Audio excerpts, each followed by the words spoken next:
Between faith and desert, a warrior emerged from exile's shadow. When Saladin united Egypt and Syria, he carried not only the crescent banner, but a vision where mercy tempered strength.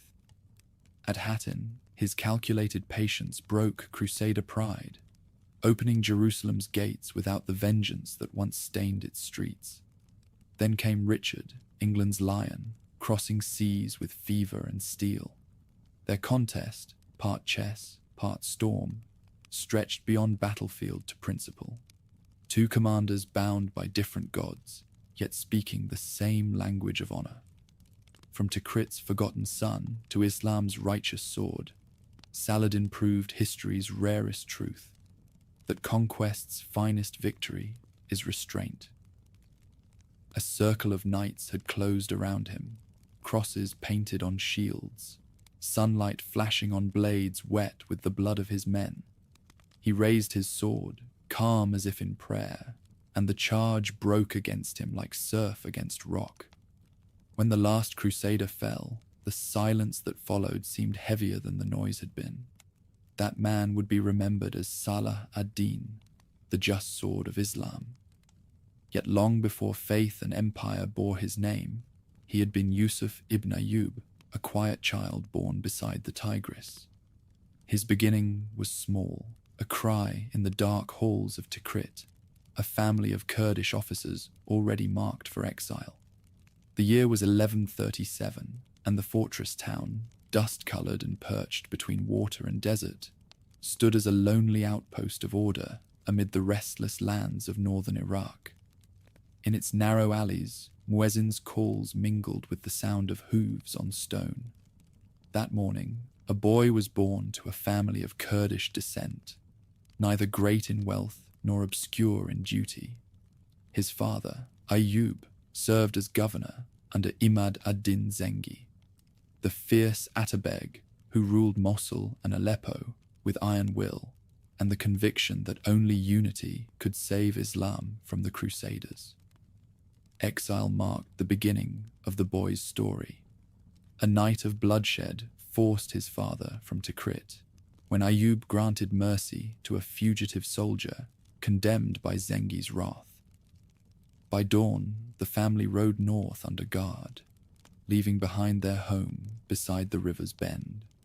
Their punishment became, in time, a strange providence, for beyond the plains of Nineveh, in the shadow of Mosul's citadel, the boy who would one day be known as Salah ad-Din, the righteousness of the faith, first opened his eyes to the wider world. Through the courtyards of Mosul, the clang of swords echoed daily. Soldiers trained beneath banners that bore verses from the Quran, alongside the crescent of the Zengid lords. For young Yusuf, the rhythm of steel became as familiar as the cadence of prayer. His father and uncle Shirkuh served Zengi's house as officers, men of proven loyalty and pragmatic faith, teaching the boy that service to one's lord was service to God when the cause was just. In evenings, scholars debated under the mosque's arches, while Sufi preachers spoke of surrender to divine will. The lessons sank deep. Courage must answer to mercy, and victory without righteousness was hollow. Beyond the city's walls, the Crusader principalities still clung to the Levantine coast. Antioch, Tripoli, and Jerusalem stood as islands of Latin rule in a sea of divided Islam. To the west lay Egypt, rich and corrupt under its Shiite Fatimid caliphs. To the north, the Byzantine Empire watched with wary eyes. Between them all, Muslim princes quarreled over cities and thrones as the Franks sharpened their swords. The boy heard the stories from returning soldiers, how men crossed deserts under banners bearing the cross, how their iron horses drank from the rivers of Damascus. It was a world already on the edge of collision. In Mosul's madrasas, the young warrior learned the disciplines of law and history, the proper recitation of scripture, and the stories of prophets who rose to defend their people. Teachers saw in him not brilliance, but steadiness, the quality of one who listened more than he spoke. What stirred him most were tales of Ali's valor and Omar's justice, the twin ideals of courage and equity that would shape his later years. He was no zealot, no firebrand, but a youth who found holiness in order and discipline. When Zengi fell to an assassin's dagger in 1146, the Muslim world trembled once more. His death shattered the fragile unity he had forged. Yet from Aleppo rose his son, Nur ad-Din, austere and devout, inheritor not only of his father's domain, but of his vision. Where Zengi had ruled through fear, Nur ad-Din sought strength through faith.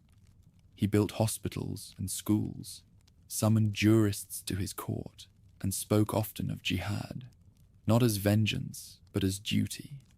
Under his banners, Yusuf's family found new purpose. Mosul's garrisons sent word to Aleppo, and soon Ayub and Shirkuh answered the call to serve the new ruler. The boy followed them south through plains scorched by summer winds, past rivers where the bones of old armies still lay buried. Damascus, jewel of Syria, awaited them, a city whose markets overflowed with silk and song, yet whose people had learned to live between rival powers.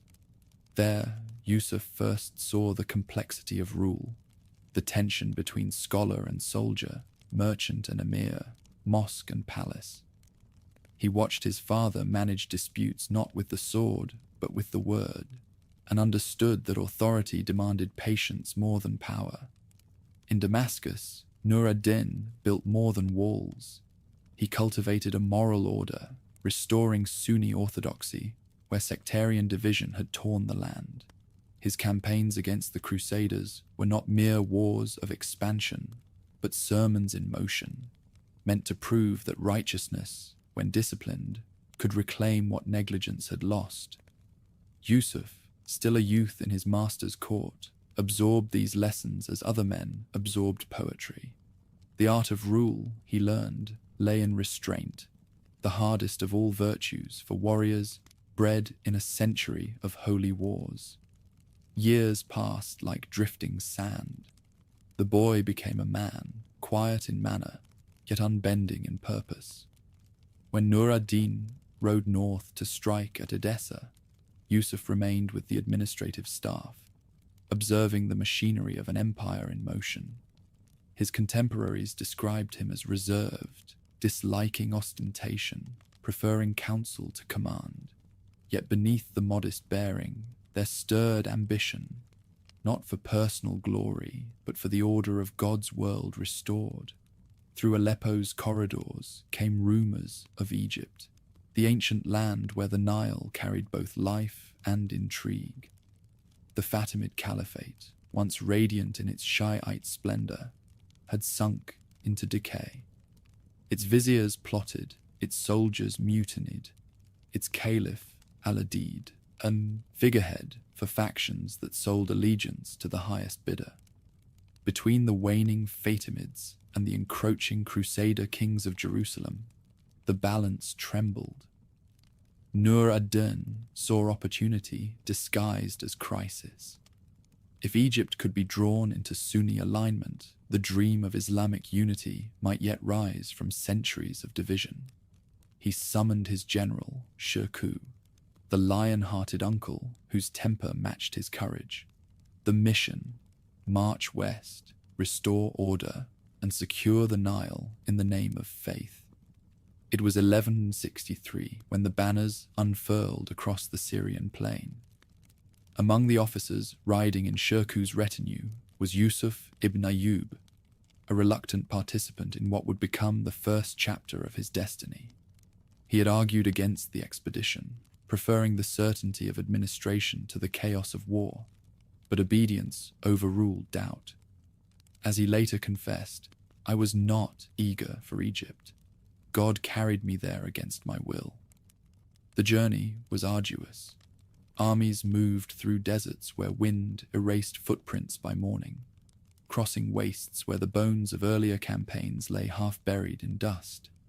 At each oasis, scouts brought word of crusader patrols watching from afar, for the kingdom of Jerusalem too had set its eyes upon Cairo's wealth. When Shirkuh's host reached the Sinai frontier, the contest had already begun. Amalric I, the leper king of Jerusalem, advanced his knights toward the Nile, determined that Christian banners would rise above its citadels before the Syrians could claim them.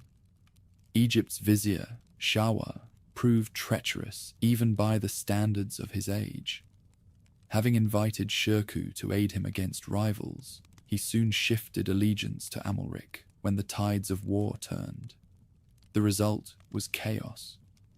Alliances made and broken in the span of weeks, battles fought under banners whose loyalties changed before the blood dried. Through it all, Yusuf observed in silence, learning the ways of courts more dangerous than battlefields. He saw the arrogance of the Franks, the duplicity of Egyptian courtiers, the weariness of a people ground between two faiths and a dozen ambitions. Cairo astonished him. Its markets teemed with perfumes and philosophers. Its mosques glowed with light reflected from marble domes. Its libraries contained more wisdom than entire provinces of Syria. Yet beneath the splendor, corruption festered. Ministers sold offices. Guards extorted merchants.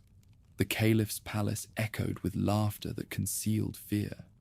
To the earnest Kurdish officer, such decay was both repellent and instructive. A state could be conquered by sword or by sin, and Egypt, he realized, was already half conquered by the latter. When Nur ad-Din's envoy returned to Syria with news of the campaign's uncertain progress, some whispered that Shirkuh had overreached, that the desert would devour them all. But Yusuf endured.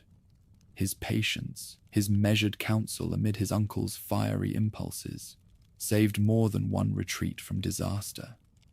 Our young officer began to attract notice among veterans who prized steadiness over bravado. His loyalty remained to his uncle, yet even Shirkuh recognized that this quiet nephew possessed a gravity rare among men who wore armor for a living. By the campaign's end, Egypt remained unconquered, its throne still trembling beneath factions. The Zengid army withdrew to Damascus, its purpose unfulfilled, but its reputation intact. Yusuf returned with more than experience. He carried understanding. The Nile's wealth, the weakness of its rulers, the need for a strong, just hand to guide it. All these impressions settled in him like iron cooling after fire. What had begun as reluctant duty had become destiny's invitation, and so the curtain fell on the first act of his life. From exile-born child to disciplined officer, Yusuf ibn Ayyub had learned what power required: faith without fanaticism, authority without cruelty, and patience greater than ambition. The deserts of Egypt had tested him.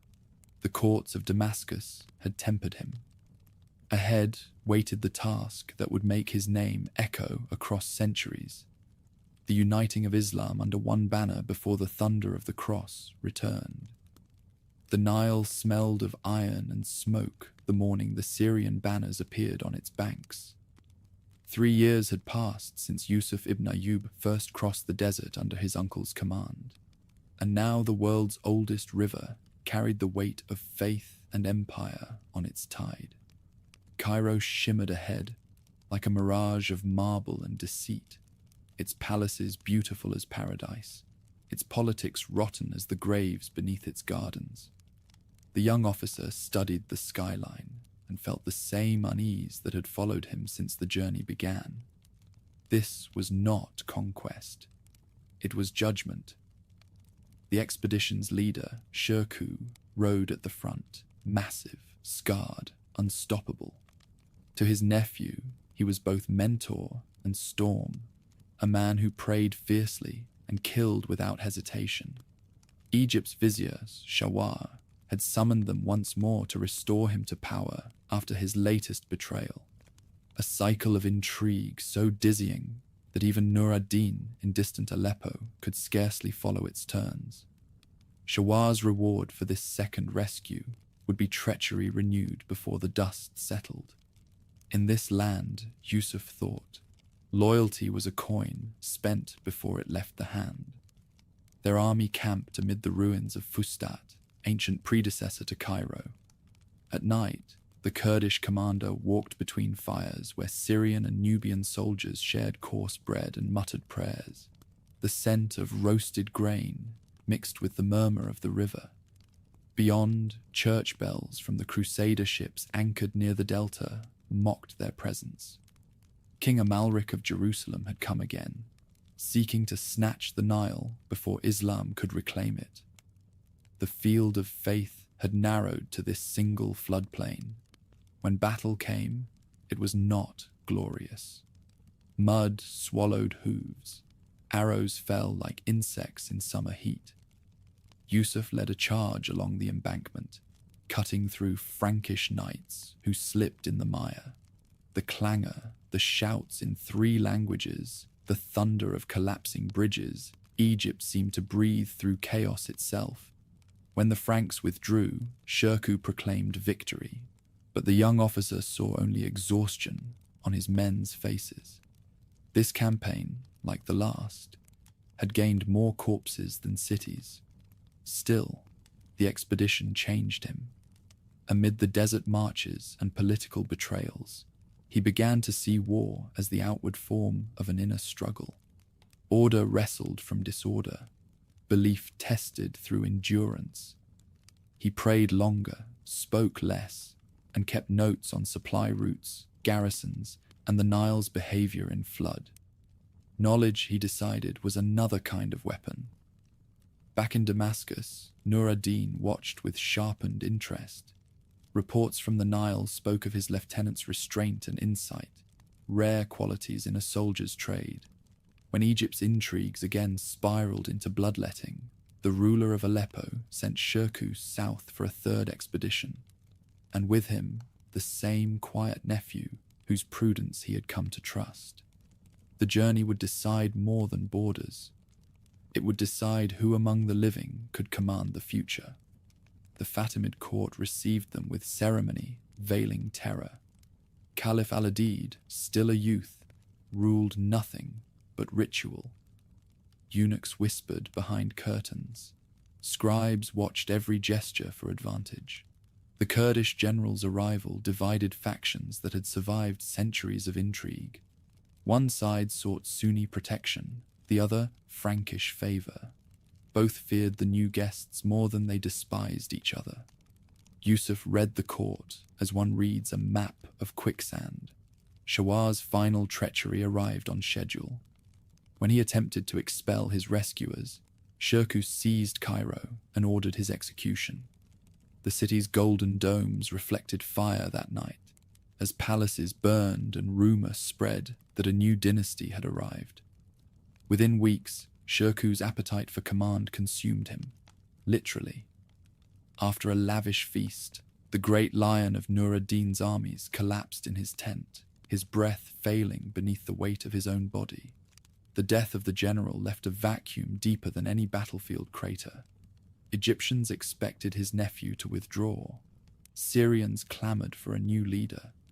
And in Aleppo, Nur ad-Din waited to see whether ambition or obedience would triumph in the Kurdish officer's heart. Cairo's grandees proposed a compromise. The quiet lieutenant would serve as vizier under the Fatimid banner.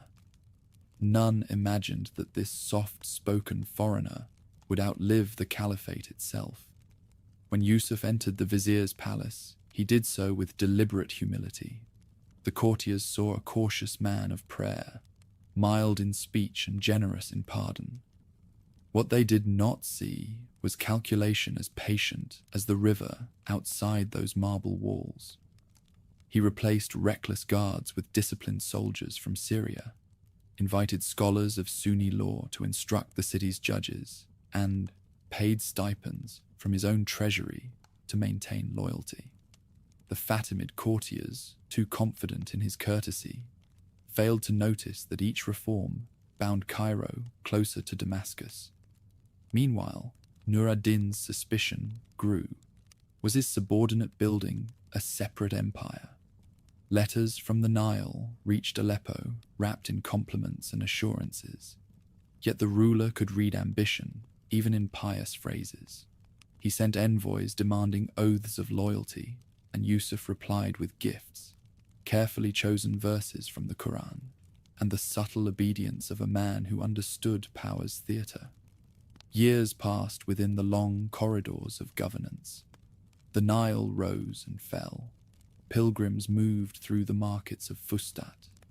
Merchants from India and Yemen unloaded spices in the port.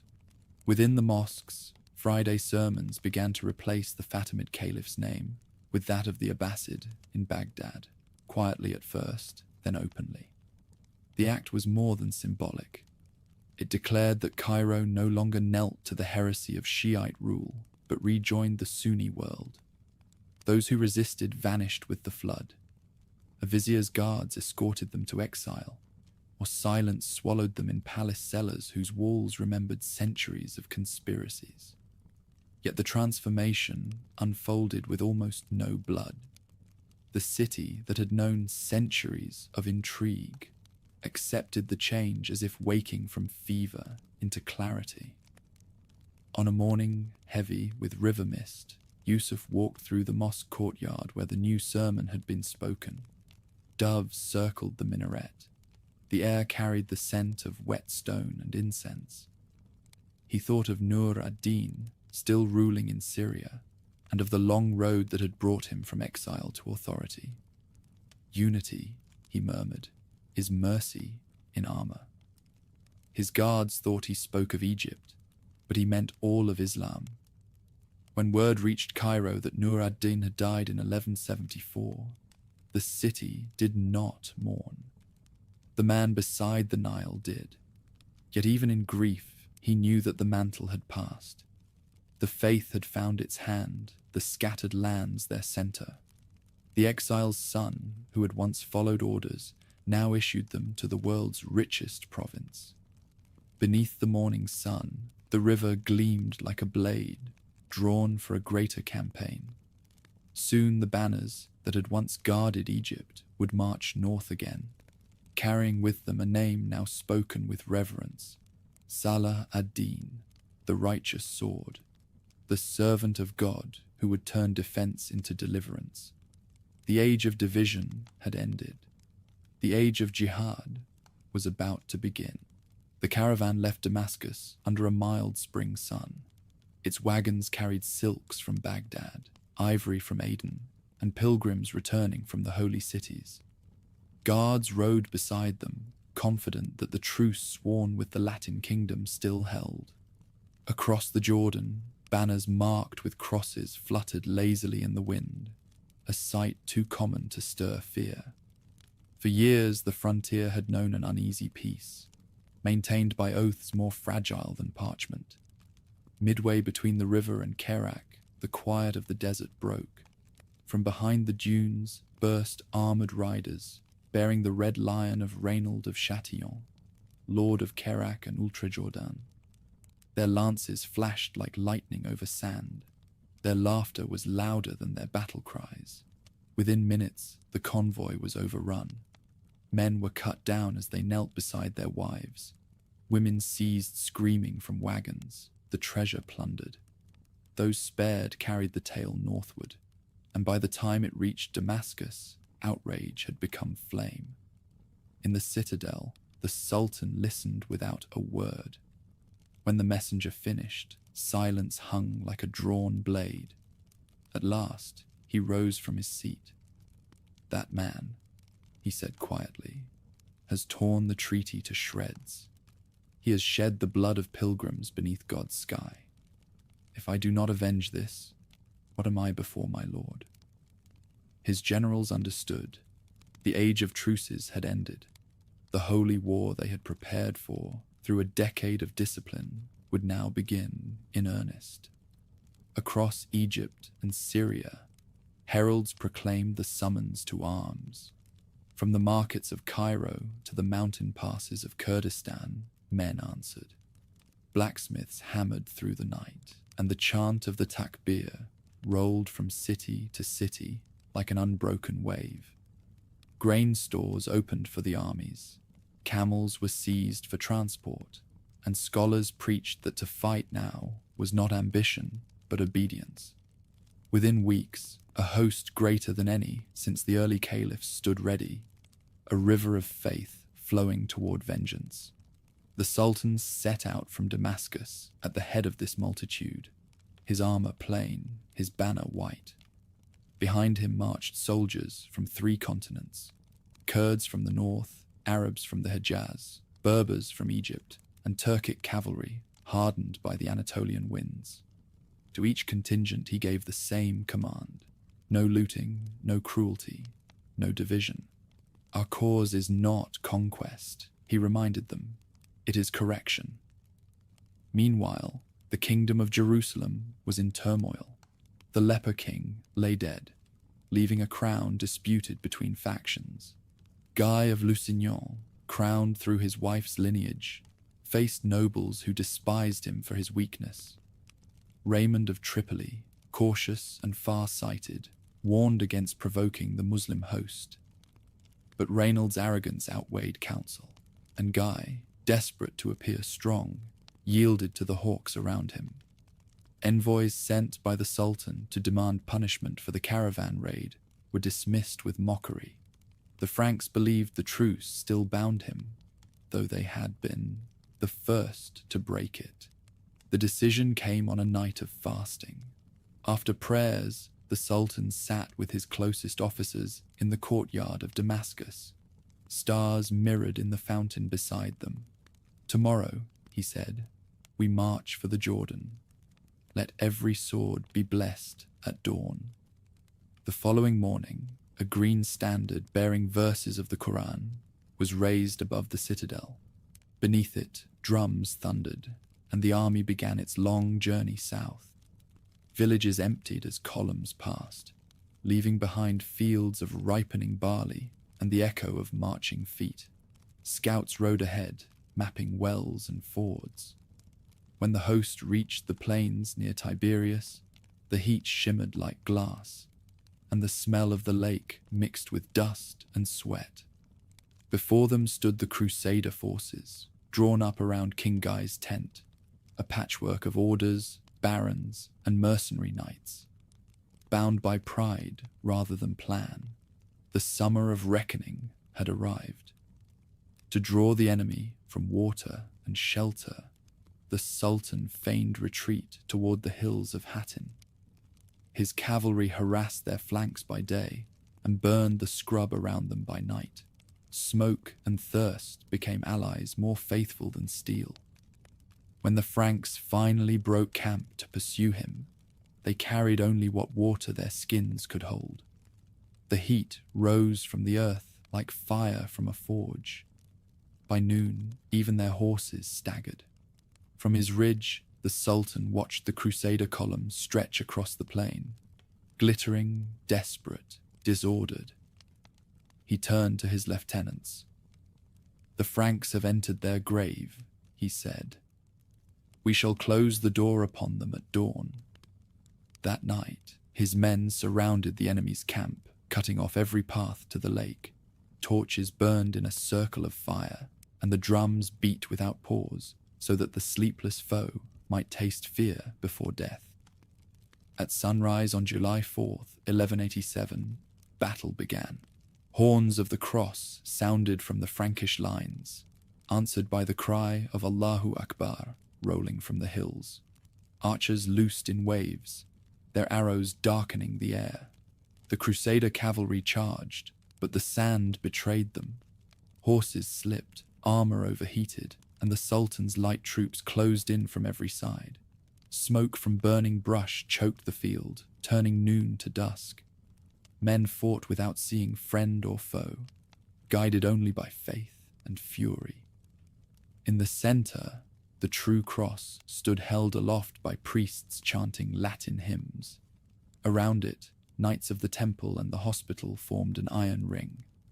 The Sultan ordered his archers to spare none who guarded it. By mid-afternoon, the relic had fallen, the priests slain beside it. Panic swept through the enemy ranks. Some fled toward the lake, others threw down swords and begged for mercy. The desert showed none. When the sun set, silence settled over the field, except for the groans of the wounded and the crackle of burning tents. The Sultan walked among the captives, his face expressionless. King Guy was brought before him, pale and trembling. Nearby knelt Reynald of Châtillon, the man whose greed had begun it all. Water was offered to the king, who drank and passed the cup toward his fellow prisoner. The Sultan stopped him with a gesture. "You did not ask my permission," he said. "That man has no share in my mercy." Then he turned to Reynald. "How many times did you break your oaths?" The prisoner met his gaze in silence. "Twice you swore," the ruler continued, "and twice you betrayed. There will not be a third." His sword flashed once, and justice was done. The rest of the captives were spared. Knights of the orders were imprisoned. Common soldiers released to carry word of the defeat. On the plain of Hattin, the crescent stood where the cross had fallen, and the wind carried prayers instead of banners. The road to Jerusalem lay open, but the Sultan gave no order to march that night. He stood beneath the darkening sky and whispered, "The victory is God's, not mine." In Damascus, mosques filled with weeping gratitude. Poets compared the triumph to the battles of the prophet. Jurists declared it a sign of divine favor.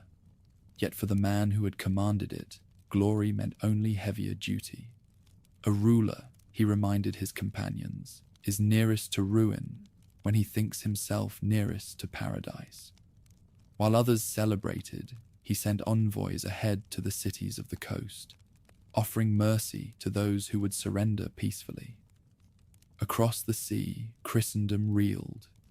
Messengers reached Rome, Paris, and London, bearing news of disaster so complete that even the proudest princes trembled. From the ashes of defeat rose the cry for vengeance, the Third Crusade. But that storm was still months away. For now, the Holy City stood undefended, and the conqueror who had promised to reclaim it prepared to keep his word. Dawn over the hills of Judea burned red as forge fire. Smoke still drifted from the plain of Hattin, and the vultures circled where armies had perished. Southward, the road wound toward a city built on faith and grief, its walls glimmering in the dust like the edge of a blade. The Sultan rode at the head of his column, his horse lathered from the march, his eyes fixed on the horizon where the towers of Jerusalem rose through the haze. For 40 years men had killed and died over that skyline. Now, at last, it lay within reach. Villages emptied before the advancing banners. Peasants who had prayed for deliverance watched in silence as the host passed. Kurds, Egyptians, Syrians, Arabs, Persians, all bound by a single purpose. The songs of victory that followed them were quiet, almost solemn. The Sultan forbade a celebration. "We go not to plunder," he told his captains, "but to cleanse what sin has soiled." Behind him, wagons carried captured standards bearing the Red Cross, mute trophies of a war that had ended in dust. The outer fortresses fell one by one. Acre opened its gates without resistance. Jaffa surrendered after a brief show of defiance. Tyre alone refused, defended by the hard-headed Lord Conrad of Montferrat, whose walls and ships would later become the rallying point of Europe's revenge. Leaving it isolated, the Sultan turned inland toward the prize all prophecy had promised. Jerusalem waited behind weathered ramparts, its garrison numbering barely 1,000 fighting men. At their head stood Balian of Ibelin, once a baron of the coastal plain, now defender of the faith's most sacred ground. when he sought permission to enter the city to rescue his family. The Sultan granted it under oath that he would bear no arms. But within those gates, Balian found a populace desperate and leaderless. Monks forged weapons from candlesticks. Women filled jars with boiling oil for the walls. Torn between honor and duty, he broke his vow, sending messengers to the camp beyond the Mount of Olives. I have taken command to spare the innocent. Do what you must. The siege began beneath a white moon. Engines from Cairo hurled stones against the ramparts while sappers tunneled under the towers. From the walls, the defenders answered with arrows and curses, their hymns rising between bursts of fire. Pilgrims and peasants crowded the streets behind them, clutching relics, believing angels would descend as they had once done in legend. Days bled into weeks. Wells ran dry. Corpses filled the cisterns. Even the priests began to whisper that God had withdrawn his shield.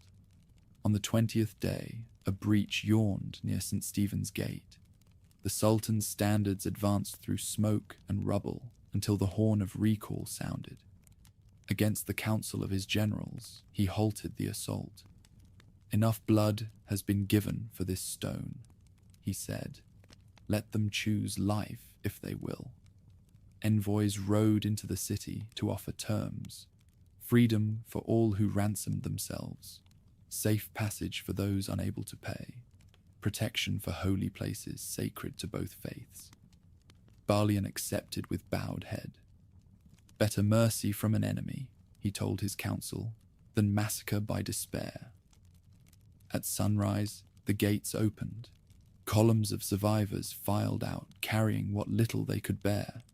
Coins sewn into hems, icons wrapped in cloth, children clutching wooden crosses. The Sultan stood beside the road, granting leave for each group to pass.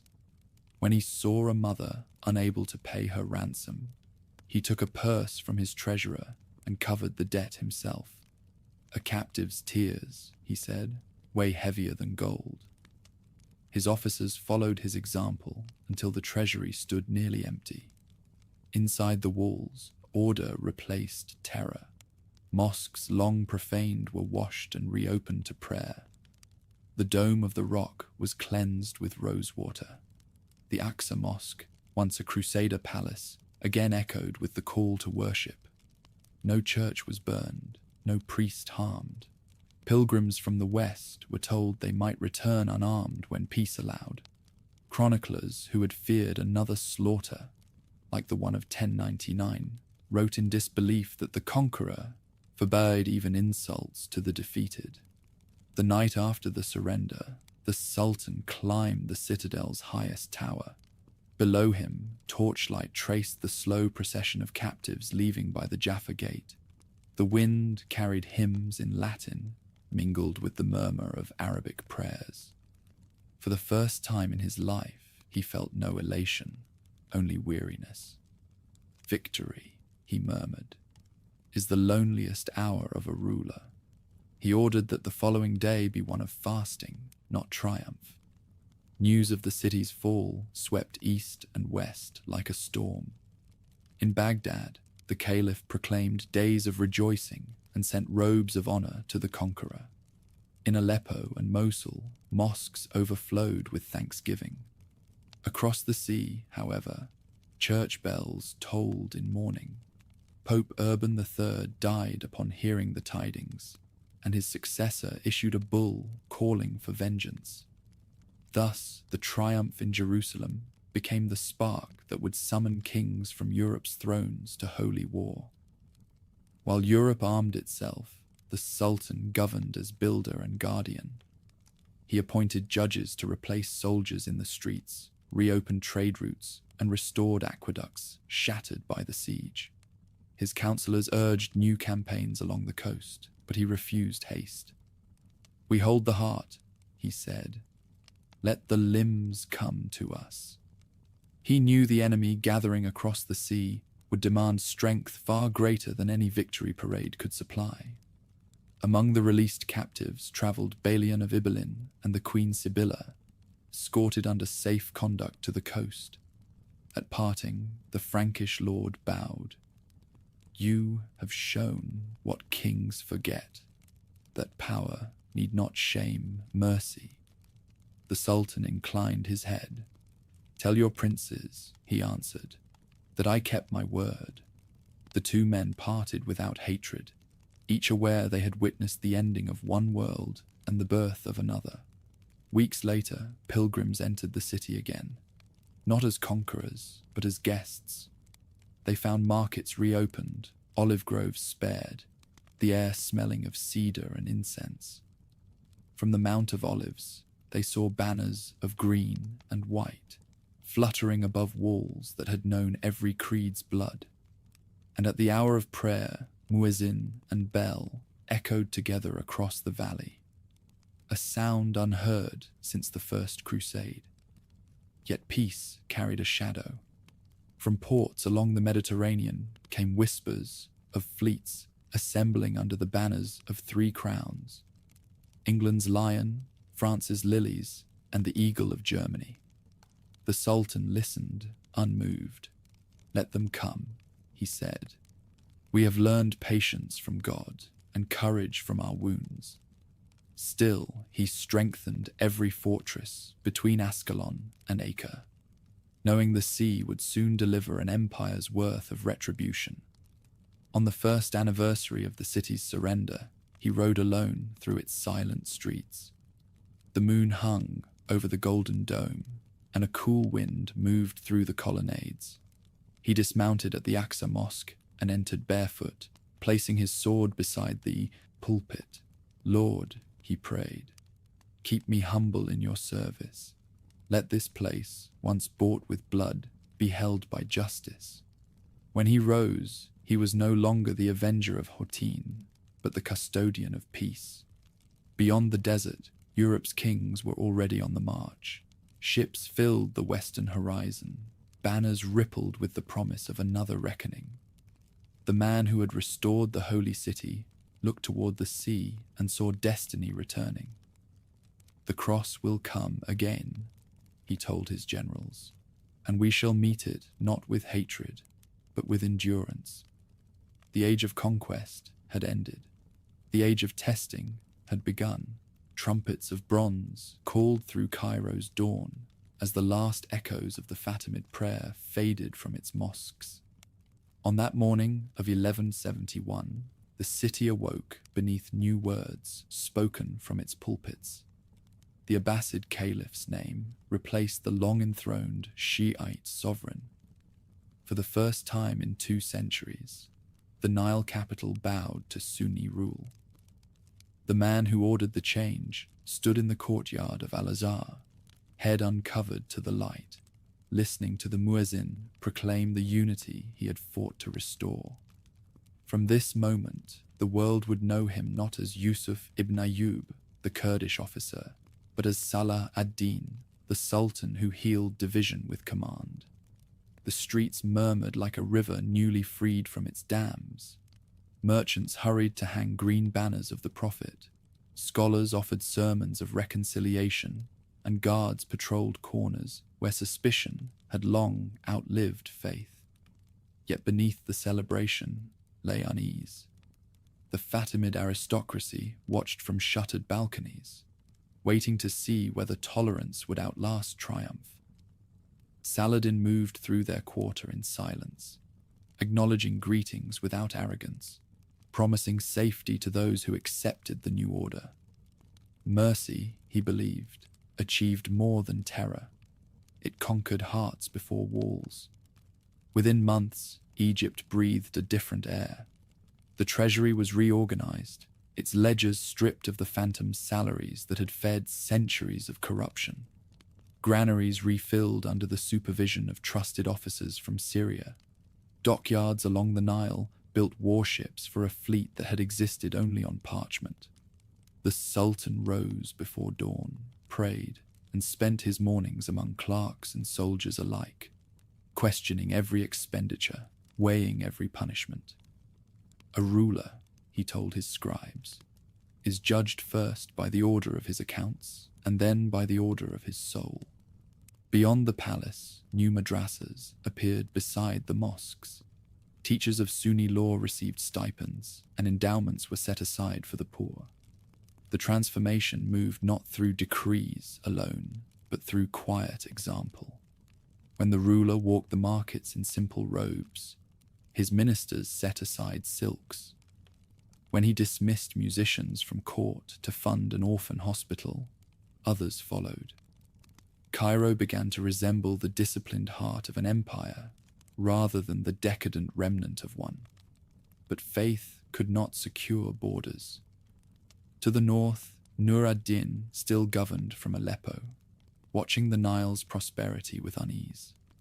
Reports reached him daily, his former subordinate strengthening Egypt's armies, collecting taxes in his own name, receiving envoys from distant realms. Was this unity or rivalry? Friends whispered that the pupil now eclipsed the master. Nur ad-Din replied only with prayer, yet his letters to Cairo grew colder, their script rigid as iron. Saladin read each message carefully, weighing humility against necessity. To defy his benefactor would fracture the fragile Sunni alliance. To submit entirely would leave Egypt a vassal forever. He chose a middle path, acknowledgement without dependence, gratitude without surrender. Gifts of gold and grain sailed up the coast to Syria, while the Sultan's decrees within Egypt bore only his own seal. The arrangement satisfied neither man, but delayed the reckoning both foresaw.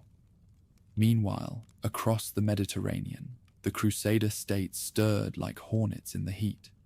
From Jerusalem, King Amalric's death had left a leprous boy, Baldwin IV, to rule under regents whose ambitions outran their judgment.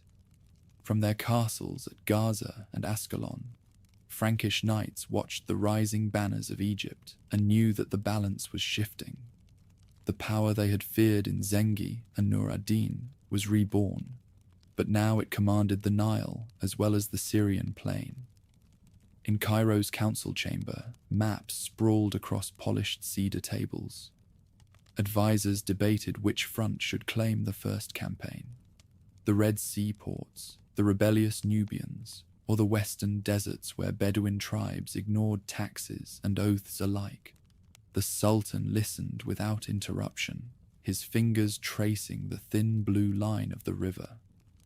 "We secure our heart first," he said at last. "An artery cannot carry faith to distant limbs if its own blood runs impure." The room fell silent. Strategy, for him, was never detached from devotion. During those years, discipline hardened into legend. Witnesses recorded that he ate little, slept less, and dismissed luxury with the same courtesy he granted kings. At night, he walked the palace rooftop overlooking the dark ribbon of the Nile, reciting verses that reminded him power was only borrowed time. Servants who saw him there whispered that their master sought counsel not from men, but from the stars and from God. His generosity, however, spread as widely as his austerity. Refugees from the Crusader frontier found food and safety within Egyptian walls. Craftsmen who had fled war rebuilt mosques and fortresses. Scholars displaced from Baghdad's rival schools discovered new patronage in Cairo's libraries. The city became a sanctuary of renewal, a forge where the talents of the broken world were melted and shaped anew. When the Sultan finally marched north, it was not as a conqueror, but as a restorer. Syria had fractured after Nur ad-Din's death, its emirs grasping for fragments of his legacy. Damascus called for protection, Aleppo for negotiation, Mosul for autonomy. Saladin answered all three. His armies moved like caravans of order. No pillage, no revenge. Only a steady assertion that unity once preached by his master must now live through his command. Gates opened to him, not from fear, but from fatigue with chaos. In Damascus, citizens lined the streets as the banners of the Nile entered through the Bab al-Salam. The conqueror dismounted before the Umayyad mosque and prayed on the stone floor where caliphs of old had knelt.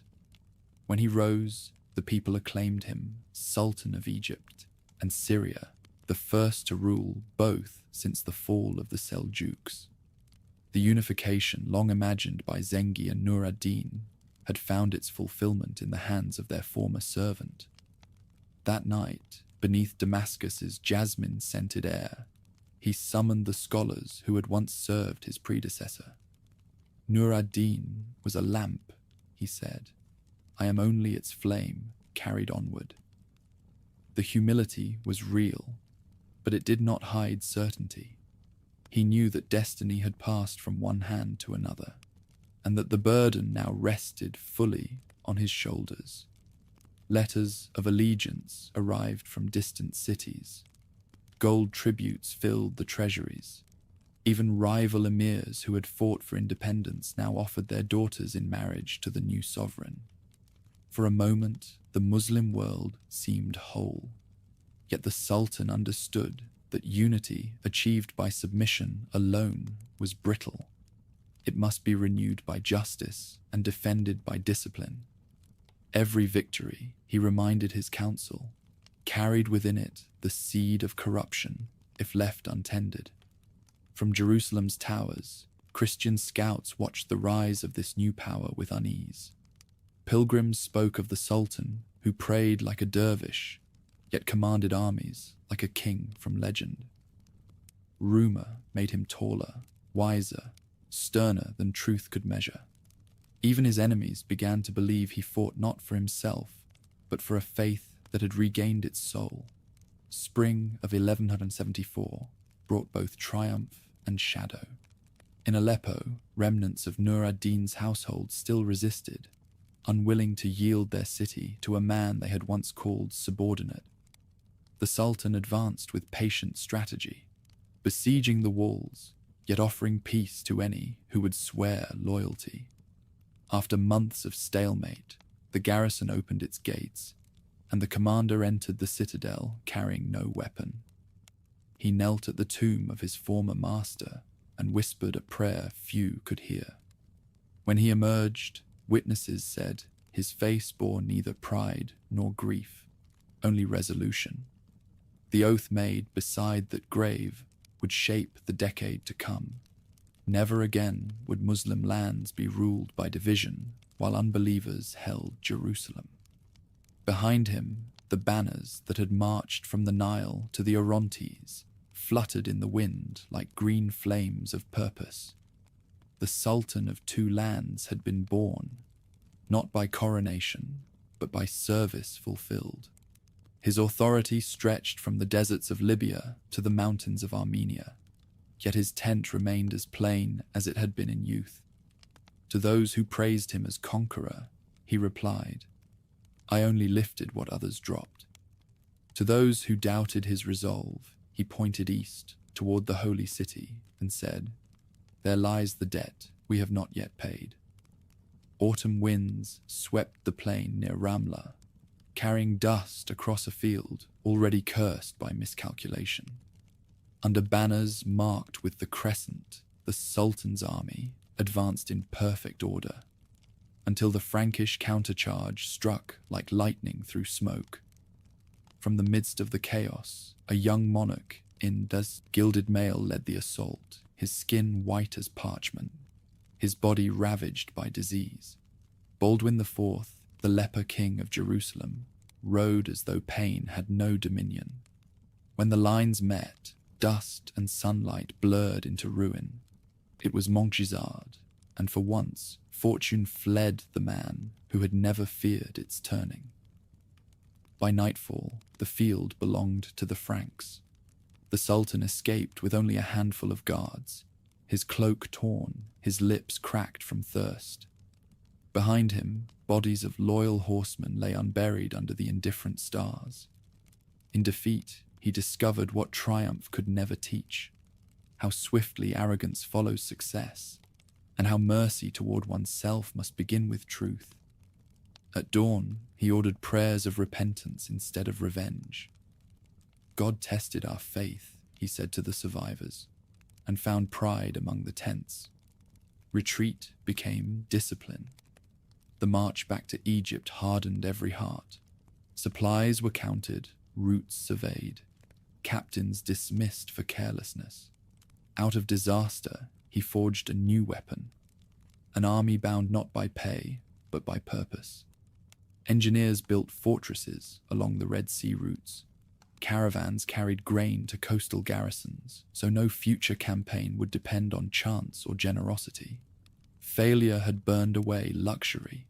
From his capital on the Nile, the Sultan planned like a mathematician and prayed like a monk. Reports from Syria told of renewed quarrels among petty emirs, and from the coast came word that the Crusaders, though victorious, had learned nothing from their good fortune. Their lords feasted, quarreled, and robbed pilgrims on their own roads. Among them, 2 names returned again and again in every complaint. Reynold of Châtillon, Lord of Kerak, whose raids struck caravans even during truce, and Guy of Lusignan, whose claim to Jerusalem's throne rested on marriage and vanity. The Sultan's patience was deliberate. He sent envoys bearing treaties to Tyre and Acre, securing time to rebuild his strength. Meanwhile, he married Ismat, widow of Nur ad-Din, binding Syria's legitimacy to his own cause.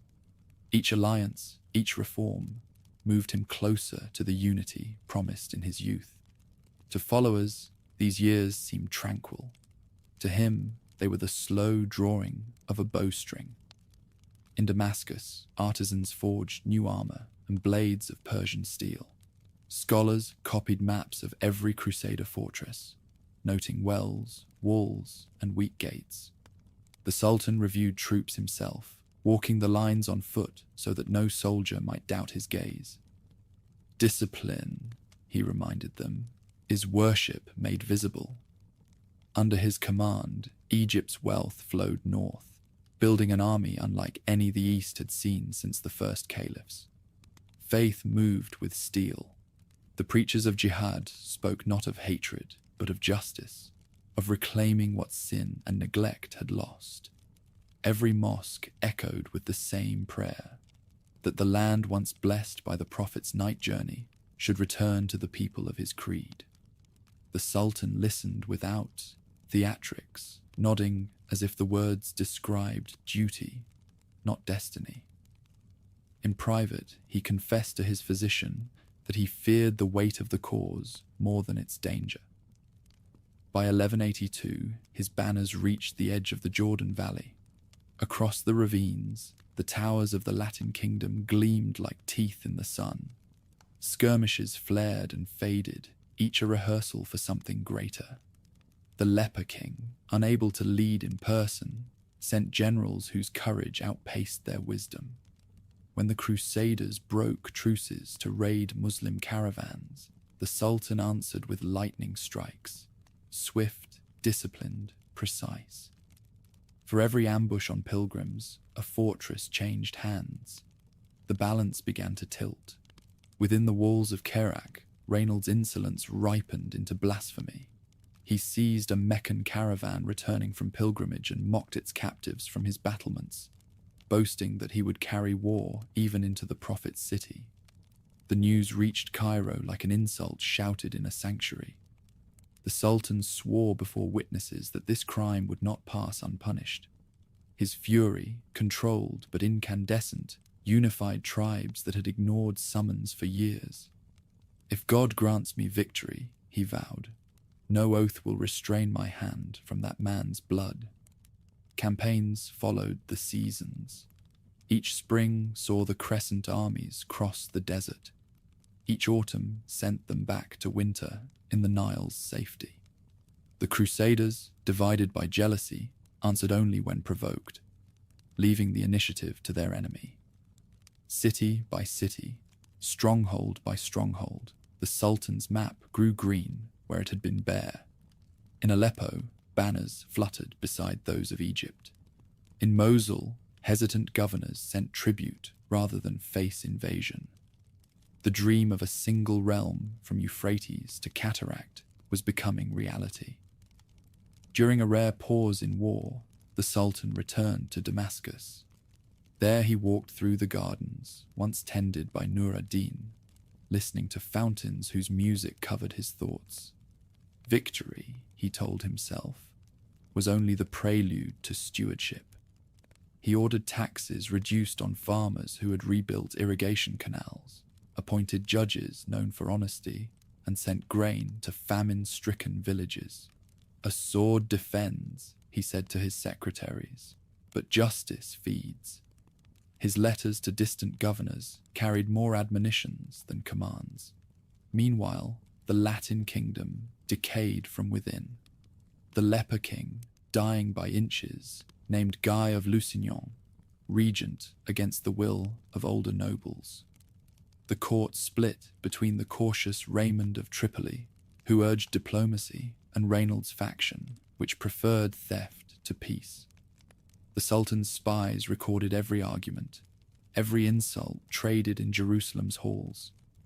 "They will destroy themselves," he remarked, "if we can only give them time." By 1185, peace seemed within reach.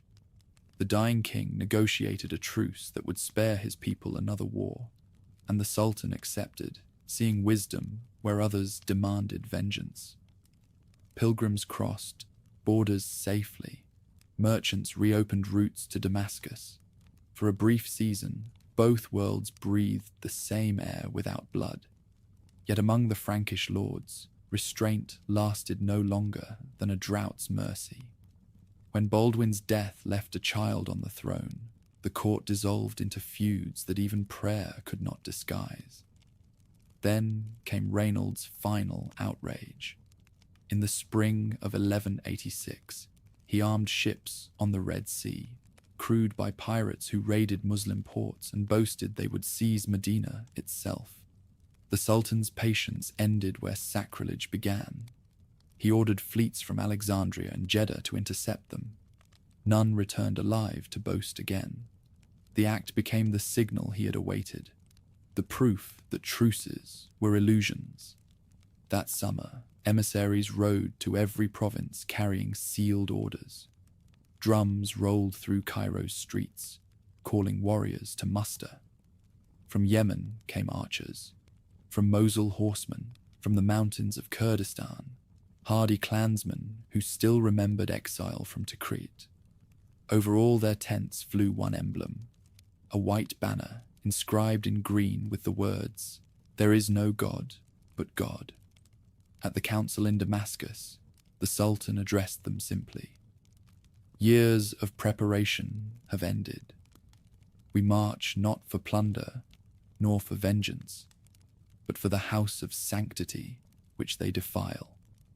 Whoever fights beside me fights for the right of worship and the memory of the Prophet." The army answered with a single shout that rolled across the plain like thunder. When the host set out toward the Jordan Valley, priests and poets walked among the ranks, chanting verses older than any empire. Camels groaned under supplies. Drums beat time to the slow heartbeat of destiny. Behind the advancing columns trailed the calm figure in plain armor who had rebuilt faith from ruin. Ahead waited the desert plain of Hattin, and the test that would decide whether mercy and strength could coexist beneath the same crescent. Morning light filtered through the plane trees of Damascus the day after the funeral. The city, washed clean by rain, seemed uncertain how to breathe without the man who had ruled it. Shops opened quietly. Muezzin's voices trembled as they rose from the minarets. In the garden beside the great mosque, dew clung to the fresh mound of earth that held the ruler who had carried Islam's banner farther than any since the first caliphs. Pigeons perched on the unfinished dome above his grave, cooing as if to guard a secret. For a moment, the realm stood still between memory and dawn. Then the world resumed. Messengers galloped through the gates, bearing decrees from the Council of Princes, who now called themselves his successors. The empire he had gathered through faith and discipline began to divide even before the morning ended. In Egypt, his son Al-Afdal claimed the throne. In Damascus, Al-Aziz and Al-Adil, the brothers who had served beside him, prepared their own claims. Within weeks, the realm that had stretched from the Euphrates to the Nile splintered into competing courts, each invoking the same revered name to justify ambition. The people of Damascus had seen dynasties rise and fall. They accepted the new confusion with the weary grace of survivors. What saddened them was not the quarrel, but the absence of the hand that had once stilled such storms. Poets compared the empire to a tent whose center pole had been removed, the canvas still standing for a moment before collapsing upon itself. In Cairo, the new ruler surrounded himself with counselors eager for luxury after decades of austerity. Banquets replaced councils of war. The treasury once emptied for alms now overflowed with feasts and gifts. Scholars who had followed the old sultan's example withdrew to their mosques, whispering that discipline had died with him. Yet even amid the decay, reforms he had set in motion continued. Hospitals cared for the poor. Judges appointed in his name still dispensed even-handed law. His shadow governed where his sons could not. From the northern frontiers came reports that the Franks, sensing weakness, were rebuilding their coastal strongholds. The treaty signed with England's king still held on parchment, but parchment burned easily. When Crusader fleets returned to Acre, the rival heirs could not agree who should respond. One sent envoys promising peace, another threatened holy war. To the soldiers who had followed the great campaigns, the confusion felt like betrayal. "We fought to unite," one veteran told a chronicler, "and we have awoken divided." In 1198, the elder brother in Egypt marched north, determined to seize Syria from his kin. Outside Gaza, the two armies, both flying banners of green and gold, faced each other across the dunes. Veterans who had once shared tents at Hattin now drew swords against former comrades. The chroniclers wrote that the battle was fierce but joyless, a quarrel of inheritance, not conviction. By dusk, the Nile prince's army retreated, and his uncle, Al-Adil, entered Damascus to restore order. The soldiers called him the Just, remembering how he had tempered his brother's wrath in earlier years. Under his rule, the Ayyubid realm regained breath, though not its old strength. While princes disputed, pilgrims continued to travel. Jerusalem remained under Muslim governance, open to both faiths according to the truce the dead ruler had signed. Merchants from Venice and Genoa returned to its markets. Armenian and Syrian craftsmen rebuilt walls still scarred by siege. On Fridays, the faithful filled the mosques. On Sundays, the bells of the Holy Sepulchre rang without hindrance. For a brief generation, coexistence endured, not from trust, but from exhaustion. Europe too had changed. The failure of the Third Crusade left its kings poorer and wiser. Yet zeal, once awakened, rarely sleeps long. Preachers in cathedrals across France and Germany soon spoke again of lost glory and vengeance deferred.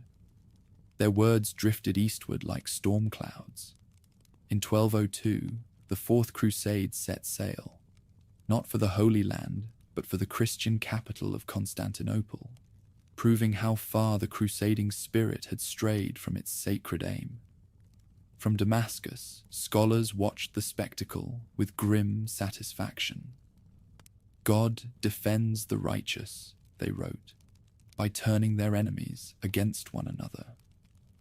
Under Al-Adil, the dynasty survived another 20 years.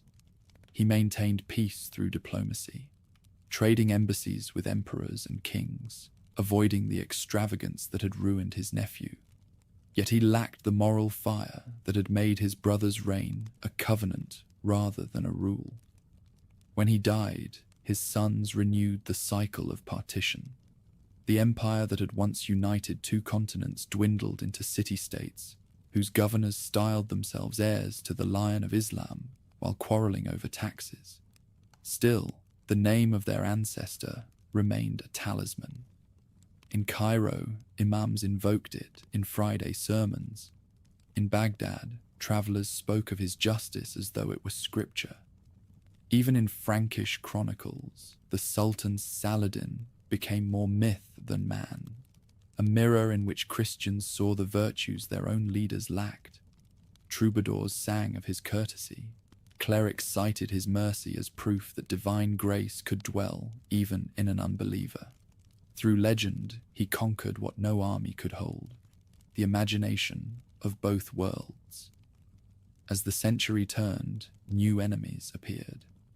From the steppes beyond Persia rode horsemen whose arrows darkened the sky, the Mongols, scourge of empires.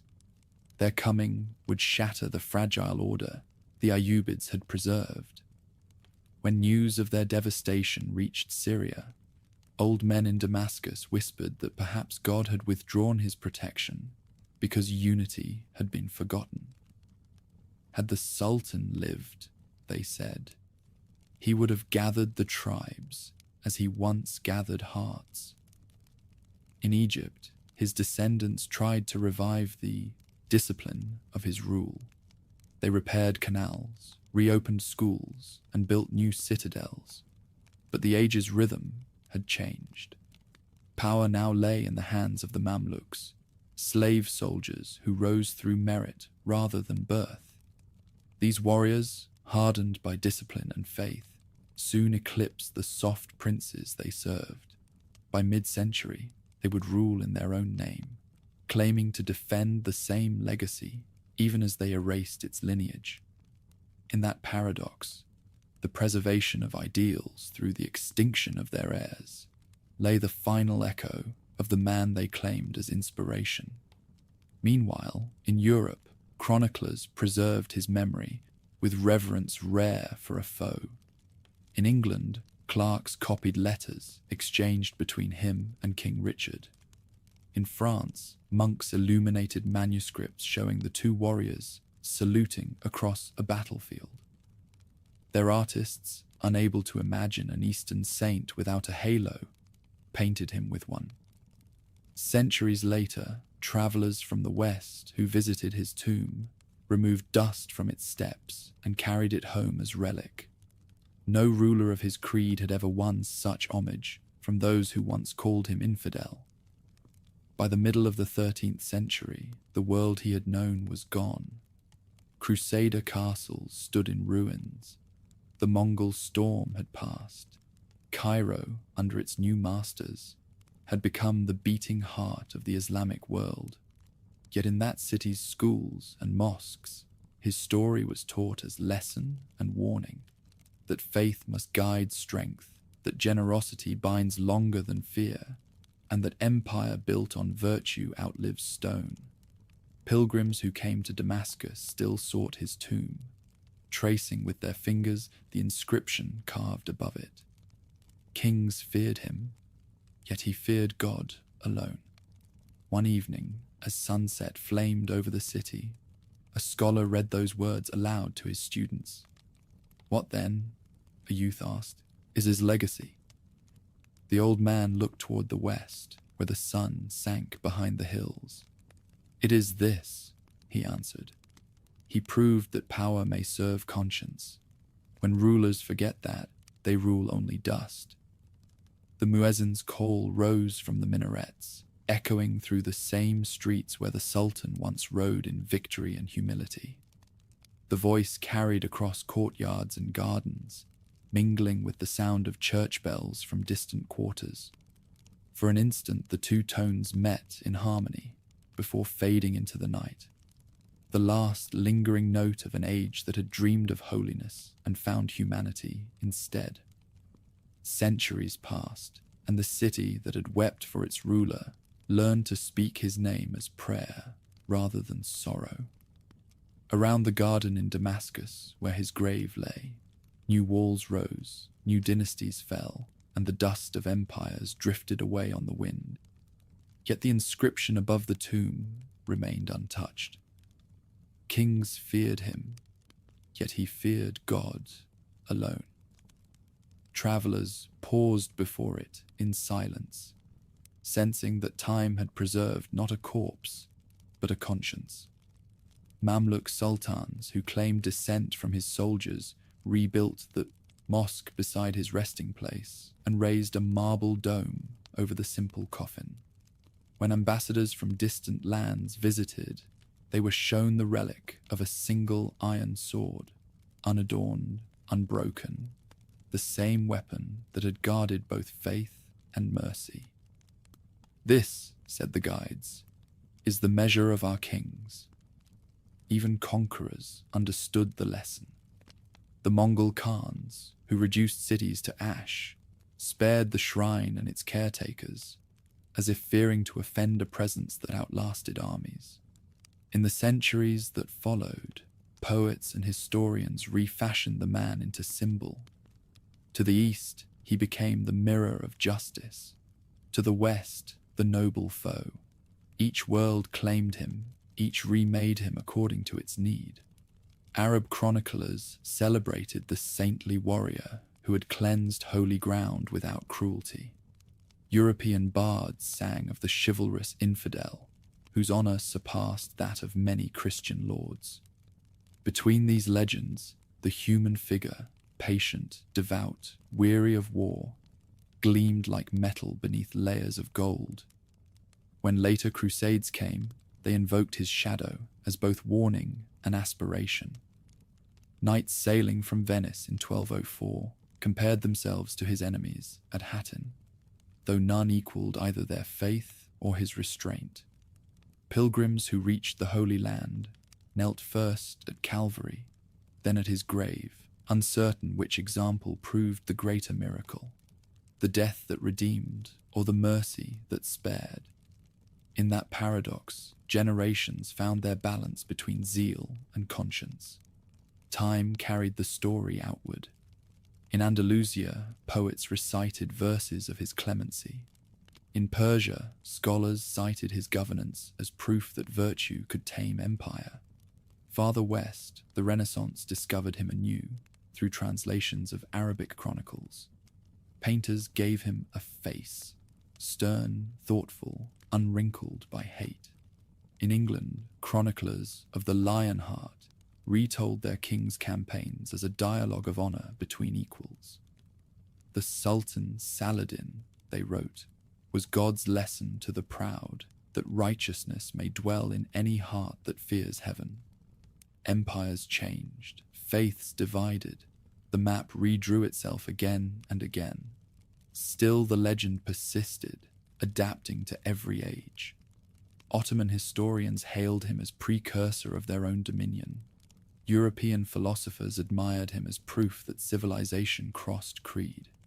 Even Napoleon, marching through Egypt 600 years later, ordered that his troops salute the tomb as they passed. "If he were born among us," the general said, "he would have been the greatest of our kind."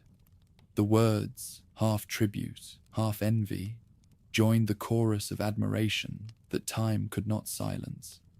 In the 19th century, when Western powers returned to the Middle East under banners of empire rather than cross, they found the name still potent. Syrian peasants told stories of the ruler who never slept until his people's hunger was satisfied. Egyptian students memorized his sayings as examples of duty. Pilgrims to Mecca passed through Damascus and left offerings beside his grave. The guards accepted none, answering, "He would not wish to profit even in death." Colonial officers studying Arabic discovered that their hosts revered him as symbol of lost unity. For them, the tales of the old sultan were not nostalgia, but prophecy. One day, they said, Another would arise to defend faith with justice instead of rage. Thus, the memory of his rule became seed for nationalism long before that word was known. In classrooms from Cairo to Aleppo, children traced his campaigns on maps and asked why his peace had not endured. Meanwhile, in the West, historians and novelists transformed his image once more. Romantic writers saw in him the perfect knight, uncorrupted by courtly intrigue. Philosophers cited him as example that virtue was not confined to Christendom. In London and Paris, theatres staged dramas where the Sultan appeared in flowing robes, speaking words of magnanimity to trembling kings. Truth bent to admiration, yet admiration preserved truth's spirit, that power ennobled by mercy remains humanity's highest dream. Modern times brought new wars and new reckonings. When armies marched again across the same deserts during the Age of Empires, officers on both sides quoted his wisdom. In 1918, when the Ottoman Empire collapsed, a British general visited his tomb and left a wreath inscribed, "From the English people to the great adversary of our ancestors." Locals watched in wonder as the former enemy saluted a long-dead rival. The act seemed to close the circle, drawn 7 centuries earlier on the plains of Hattin. As nations rose from the ruins of empire, his story became their inheritance. Arab poets invoked him in calls for unity. Reformers cited his tolerance as model for modern governance. Even in times of bitterness, his name remained beyond reproach. To curse him was to curse decency itself. When disputes flared between faiths, his memory served as truce. If such a man could exist once, perhaps peace was not impossible again. In Damascus, his tomb continued to draw pilgrims, Muslim, Christian, and others, whose only creed was admiration. Children pressed their palms against the glass that shielded the wooden coffin. Elders recited prayers for guidance. The caretakers kept the chamber dim, the air cool with cedar. On the wall hung a faded tapestry, woven with verses describing a ruler who conquered not by fear, but by forgiveness. Each year, foreign visitors asked the same question: how did he hold power and remain gentle? The answer, written in a calligrapher's flowing hand, waited above the door. He remembered that judgment belongs to God alone. Across the centuries, scholars debated his flaws, his occasional harshness, his worldly shrewdness, his reluctance to destroy the Crusader states entirely. Yet such discussions only deepened the fascination. The imperfect saint was more human, more instructive than any flawless hero. His greatness lay not in miracles, but in mastery of self. That truth, preserved in chronicles and legend alike, survived every conquest. In literature and film of the modern age, his image reappeared, sometimes romantic, sometimes austere, but always luminous. To Eastern audiences, he remained the righteous leader who restored dignity. To Western ones, the chivalrous opponent who taught the meaning of restraint. Each portrayal, however embellished, echoed the same essence: a ruler who sought holiness not through destruction, but through harmony. Today, the garden in Damascus stands amid the noise of modern traffic, its domes shadowed by apartment towers. Yet at dawn and dusk, the sound that fills it is still the whisper of water in the fountains he endowed. Visitors kneel, not in worship, but in gratitude. The caretaker sweeps fallen leaves from the path and smiles when strangers approach. He belongs to all who honor mercy, he tells them, and steps aside. Beyond the garden, the world he once strove to unite remains divided. Nations argue, faiths contend, and the old wounds of history reopen with every generation.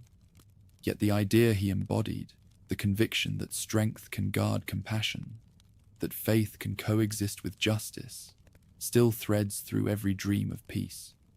His life, stretched between two civilizations, became the bridge that neither could burn. At sunset, the muezzin's call mingles once more with distant church bells, just as it did in his lifetime. The echo drifts over the roofs of Damascus, across the desert, beyond the sea, fading into the hum of the modern world. In that sound lies the final legacy of the man who was both conqueror and healer. Empires perished, kingdoms changed, but his memory endured because it asked nothing of worship except the courage to be kind. And so, history closes not with victory, but with remembrance. The crescent still rises, the cross still stands, and between them, like dawn over the horizon, glows the unending light of a ruler who proved that mercy can shape eternity. Summer heat lay over the coast like a shroud. From the ramparts of Acre, defenders watched the horizon blur where sea met sky, and in that haze appeared a forest of masts, sails white as bone, crosses painted crimson. Europe had answered the call. The long-promised host of kings had come, and the Third Crusade began with the sound of anchors dropping into the surf. The Sultan stood upon a ridge inland, his horse's hooves sinking in the baked earth.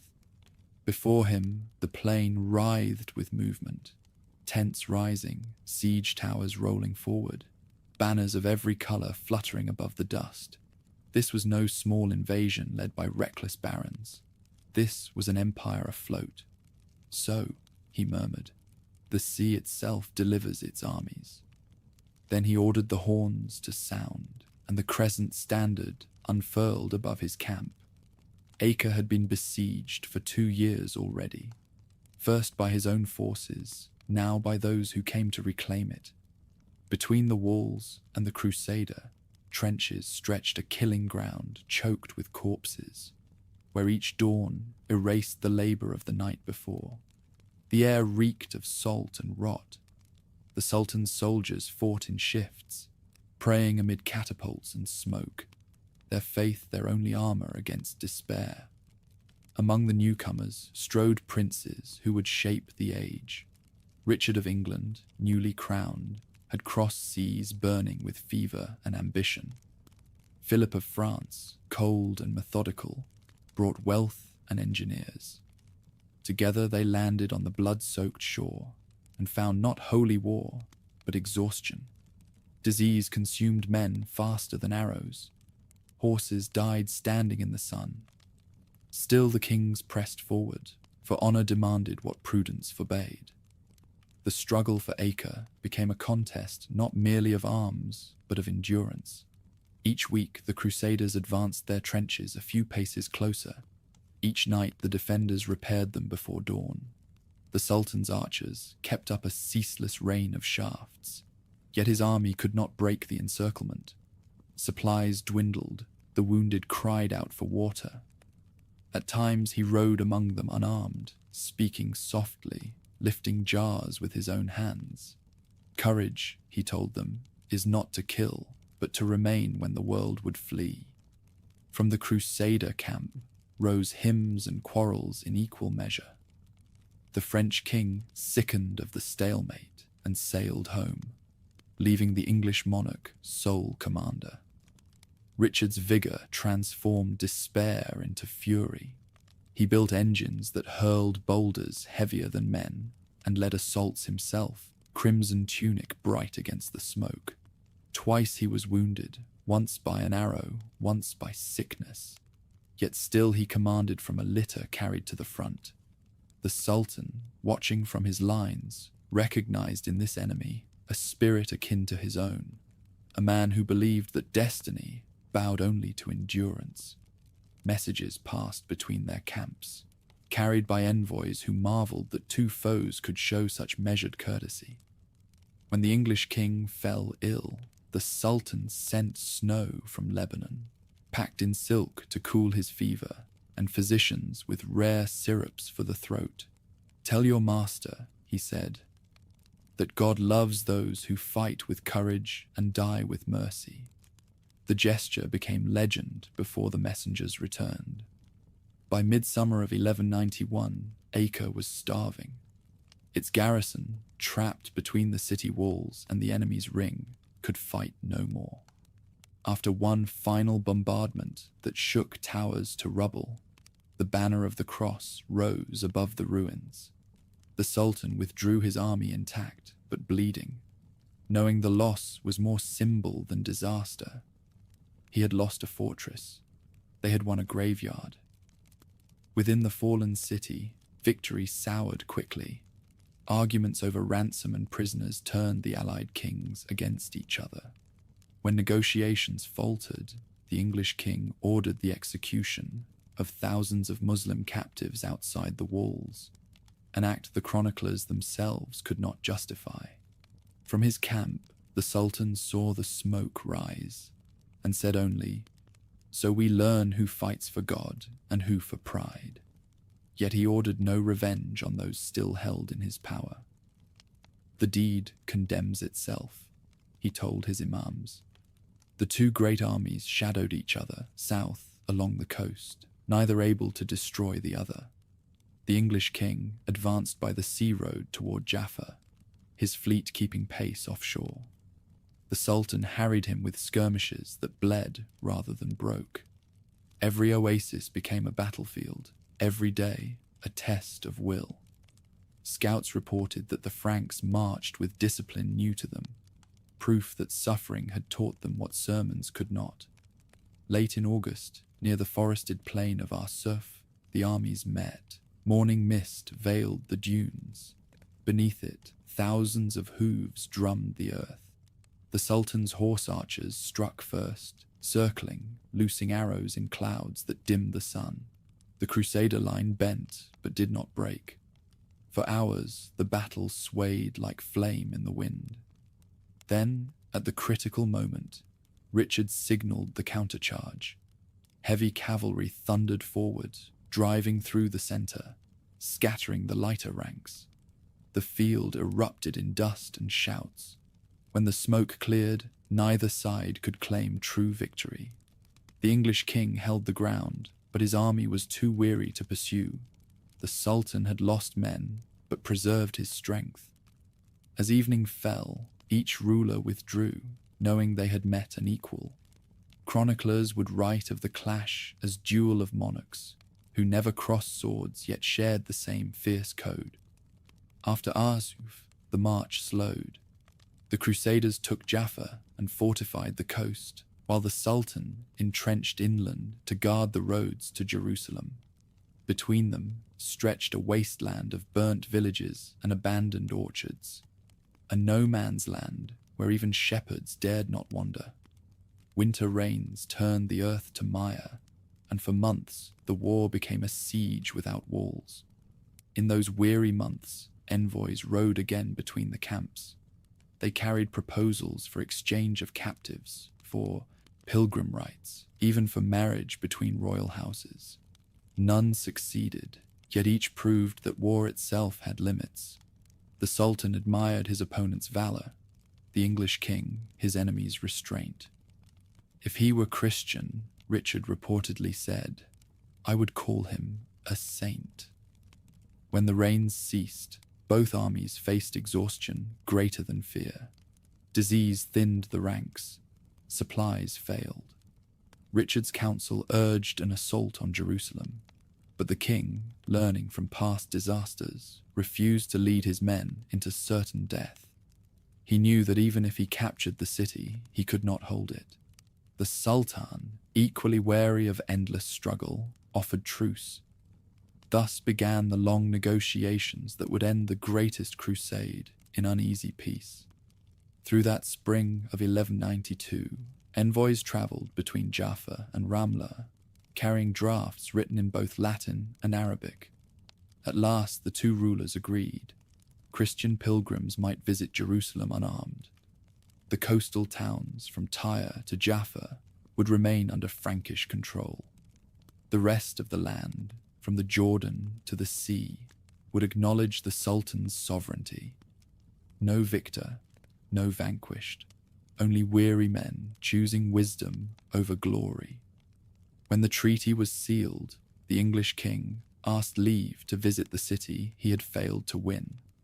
The Sultan, honoring valor in an enemy, sent guides to escort him within sight of the holy city's walls. There Richard dismounted, gazed across the valley, and bowed his head. "Into God's hands," he said softly, "I commend what we could not take." He turned back without entering. From afar, the ruler who had defended that city watched and whispered a prayer for his departing foe. Thus ended the War of the Lion and the Crescent, not with conquest, but with understanding bought by suffering. Each return to his homeland changed. One to an empire that would forget gratitude, the other to a faith that would remember restraint as victory's highest form. And between them, the Holy Land lay silent for the first time in generations, its soil watered not by blood, but by a fragile peace that both men, in their different languages, called the will of God. The summer of truce settled over the Levant like a weary sigh. The sea was calm again. The banners of Europe receded into the haze, their ships shrinking toward the horizon until they were no more than pale wings against the sun. Along the coastal roads, merchants returned to markets long closed by war, and peasants crept back to fields that still bore the scars of camps and catapults. For the first time in years, the Holy Land heard the sound of wind in olive branches instead of horns. The Sultan remained in his tent near Jerusalem until the last Crusader ship had vanished. Only then did he allow himself to disarm. He walked unaccompanied among the burned orchards outside the city, his hands clasped behind his back. The soil smelled of salt and ash. Here he had commanded hosts beyond counting. Now he listened to cicadas and thought of nothing but silence. "Peace," he murmured, "is the hardest campaign." When he entered Jerusalem again, no crowds hailed him. He had forbidden triumph. The city, restored and ordered, needed a guardian, not a conqueror. In the courtyard of the Dome of the Rock, he prayed alone, laying his sword upon the stone where by tradition Abraham had proved his faith. "I have done what was given," he said. "Let others judge what remains." Then he mounted and turned north toward Damascus, the heart of his dominion and the place where, he said, a man can hear God in the wind of evening.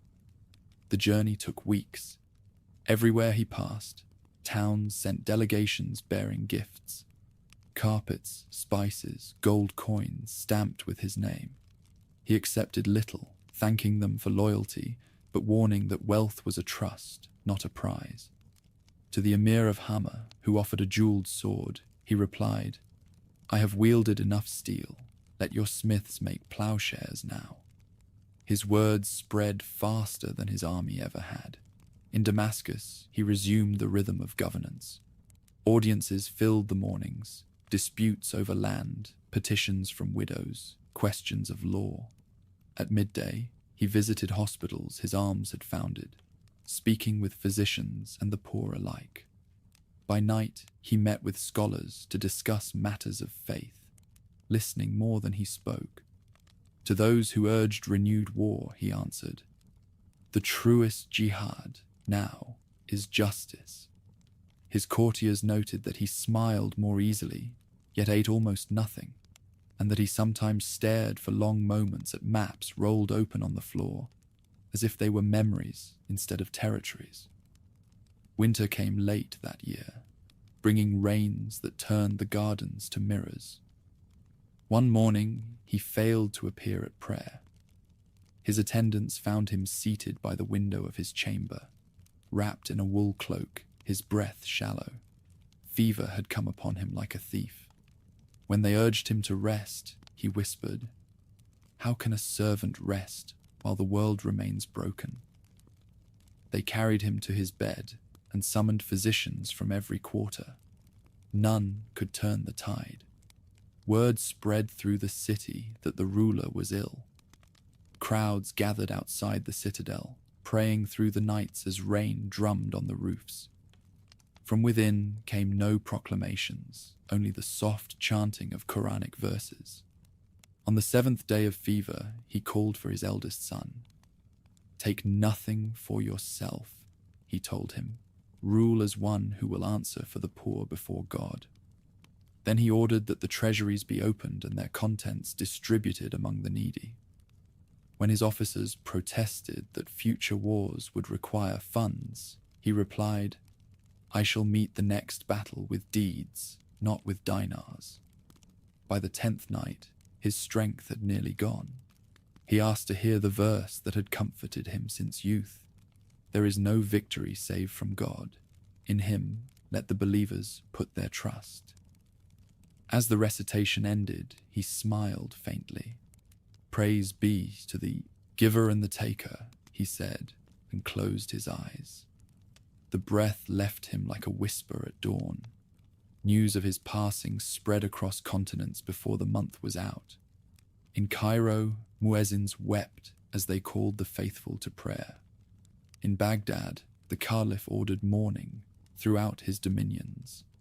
Even in the coastal towns still held by the Franks, church bells tolled for the soul of the man they had feared yet honored.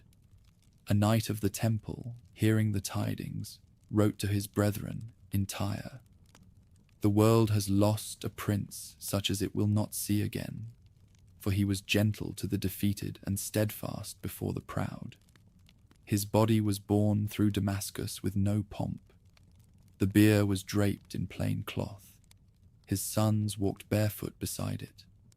From every street came citizens carrying palm branches, and from every minaret the cry of Allahu Akbar mingled with weeping. He was buried beside the garden he had planted near the great mosque, beneath 2 small domes, one for his tomb, one for his memory." When the gravediggers completed their work, the treasurer stepped forward and announced that not a single gold coin remained in the Sultan's vaults. All had been given away. The chronicler who recorded it added simply, "He died owning nothing but his faith." After his death, ambassadors arrived from every court that had known him. The Byzantine emperor sent condolences. The King of England dispatched envoys bearing words of respect. "We have lost an enemy without equal," Richard's letter read. "He was as great in goodness as in strength." The words reached Damascus months later, carried by the same wind that once bore war banners across the sea. Time began to sift legend from memory. In the schools of Cairo, children recited his name as symbol of justice. In Europe, poets told of a Saracen prince who kept faith better than Christian lords.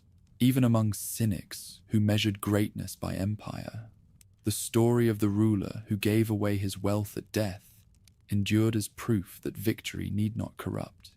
His legacy outlived his line. Dynasties rose and fell, but the idea of a just sovereign, humble, steadfast, merciful, remained the measure by which rulers would be judged. In Damascus, the seasons turned. Grass grew over the path to his tomb, worn smooth again each year by pilgrims who came to touch the stone and whisper prayers.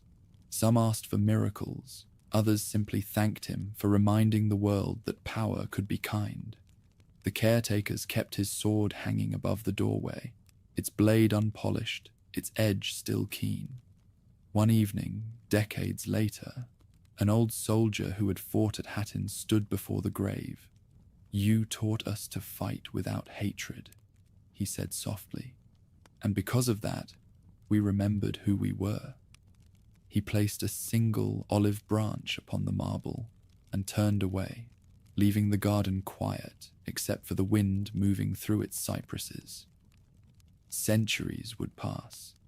Empires would rise and fade, yet the chronicles would always end the same way, that in an age of cruelty, one man had made mercy a weapon, that in a world of crowns he died owning none, that the crescent and the cross had met, and for a moment both had understood.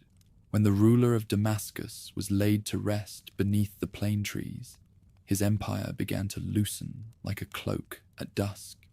His brothers and sons gathered beneath the same green banner, promising loyalty, and by dawn, each was deciding where his share would lie. Egypt, Damascus, Aleppo. Every province sought a separate master. The armies that had once stood together before Jerusalem now faced one another across frontiers drawn by inheritance. In Cairo, Al-Afdal, the eldest son, inherited the Nile kingdom. His kindness outweighed his resolve, and courtiers soon steered him with flattery. In Damascus, Al-Aziz, younger and sharper, relied on soldiers hardened by his father's wars. Between them moved their uncle, Al-Adil, calm, calculating, and quietly ambitious.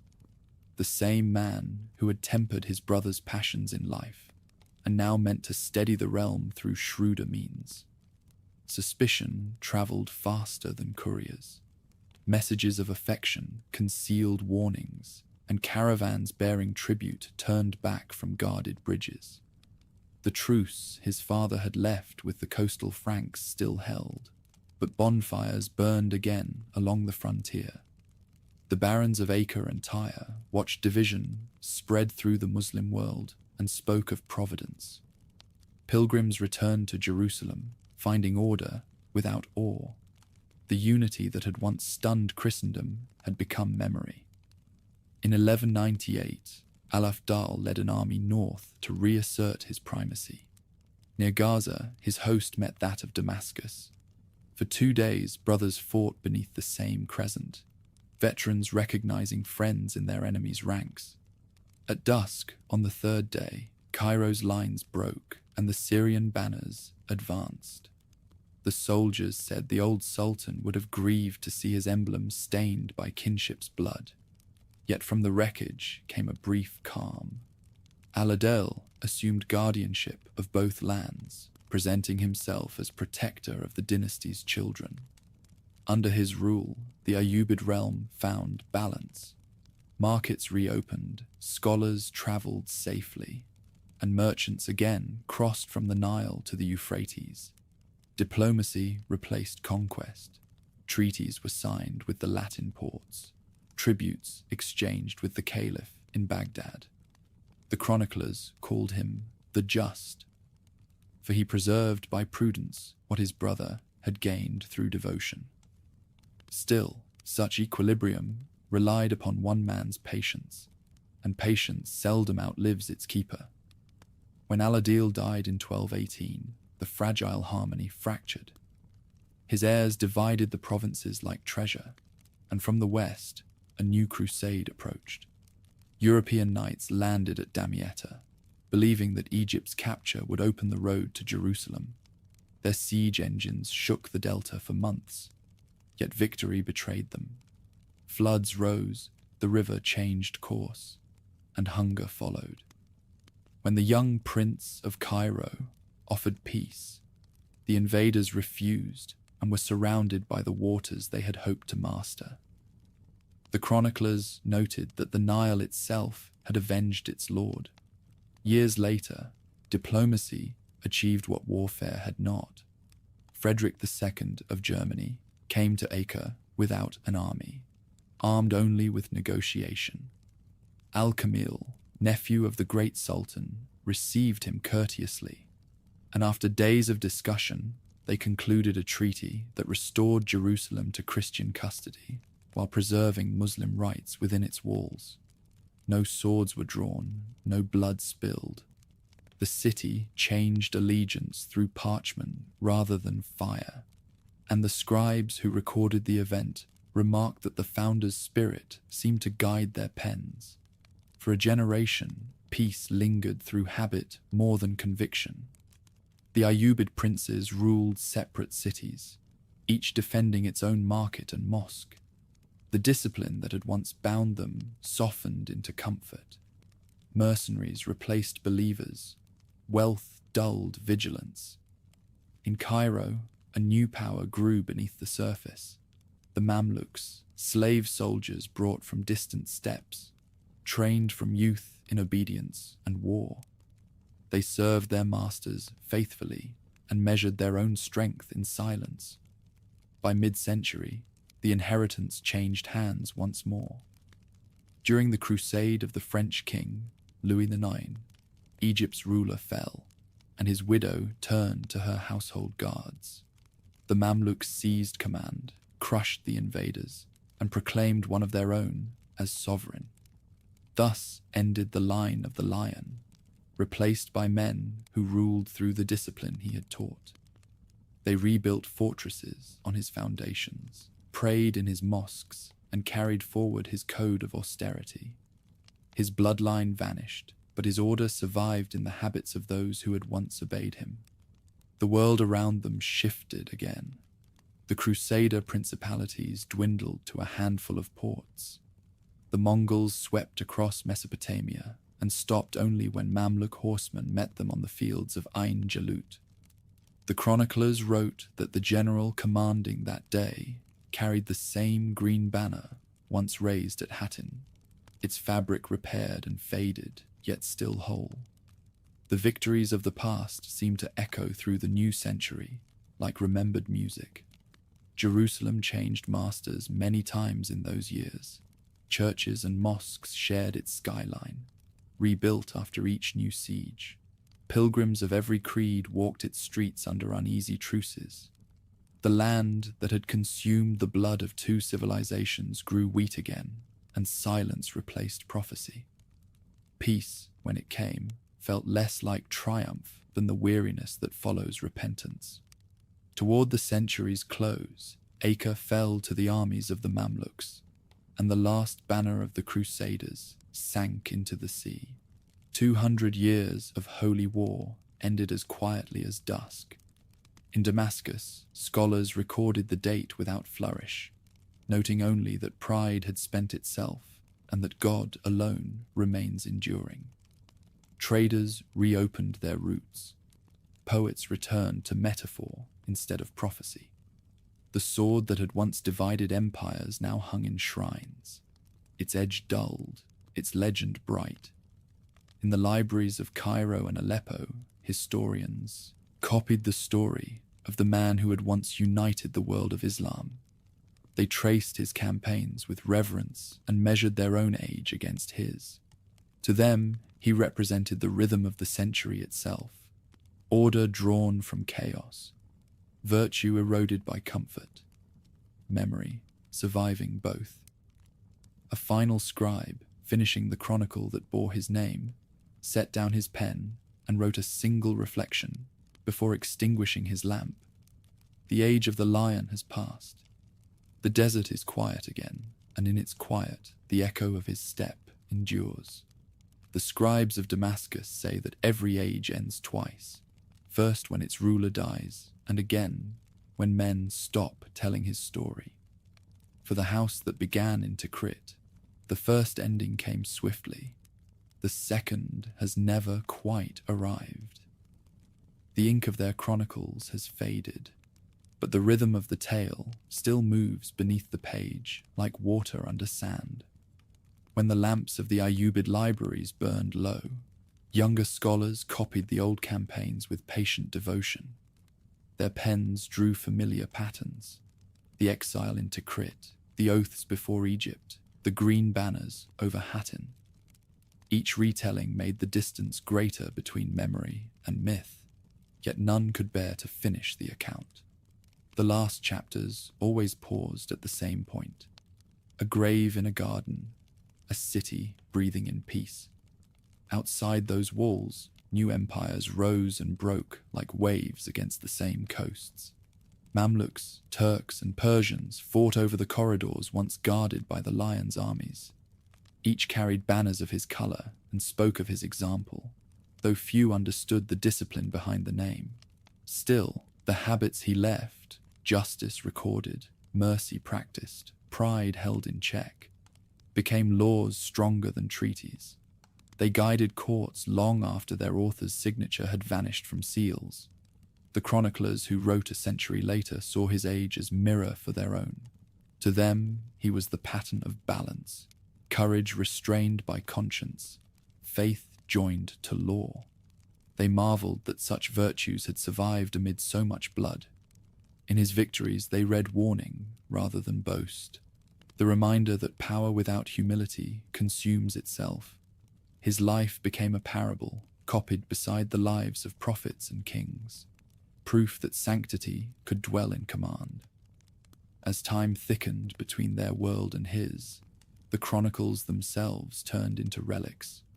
Dust gathered on their bindings, yet students still bent over them, tracing the calligraphy with fingertips, learning that history's worth lies less in conquest than in conduct. The words of jurists, poets, and soldiers all converged upon the same idea, that a ruler's true dominion begins only when his desires end. In the centuries that followed, the wars of creed and kingdom dwindled to raids, then to memory. The fortresses became stones in vineyards. The battlefields turned to pasture. Pilgrims who came upon the graves of warriors found only grass and the soft hiss of wind. To them, the chronicles seemed more alive than the land itself. They carried copies home, whispering that the deeds within were the map of an older, steadier world. Among those later students, a belief took root that the ruler's justice had been his final fortress, impregnable even to decay. His empire had broken, but his example endured in customs, in language, in the daily gestures of courtesy that still crossed from caravan to caravan. The chroniclers, observing this, wrote that victory carved in hearts lasts longer than one carved in stone. When the last of their manuscripts reached completion, the final scribe added no dates, no genealogies, only a reflection. He wrote that the deserts remain unchanged, the rivers flow as they did before, and the sun still strikes the domes of Damascus at evening, exactly as on the day the Sultan returned from Jerusalem. Empires had passed through that light, yet the measure of the just man remained its constant center. In his conclusion, the chronicler imagined a future reader, someone born far beyond the frontiers of faith or language, opening these pages and hearing within them the echo of hooves, the murmur of prayer, the steady pulse of order amid ruin. He hoped that such a reader would understand that history is not the tale of nations, but of conscience tested against time.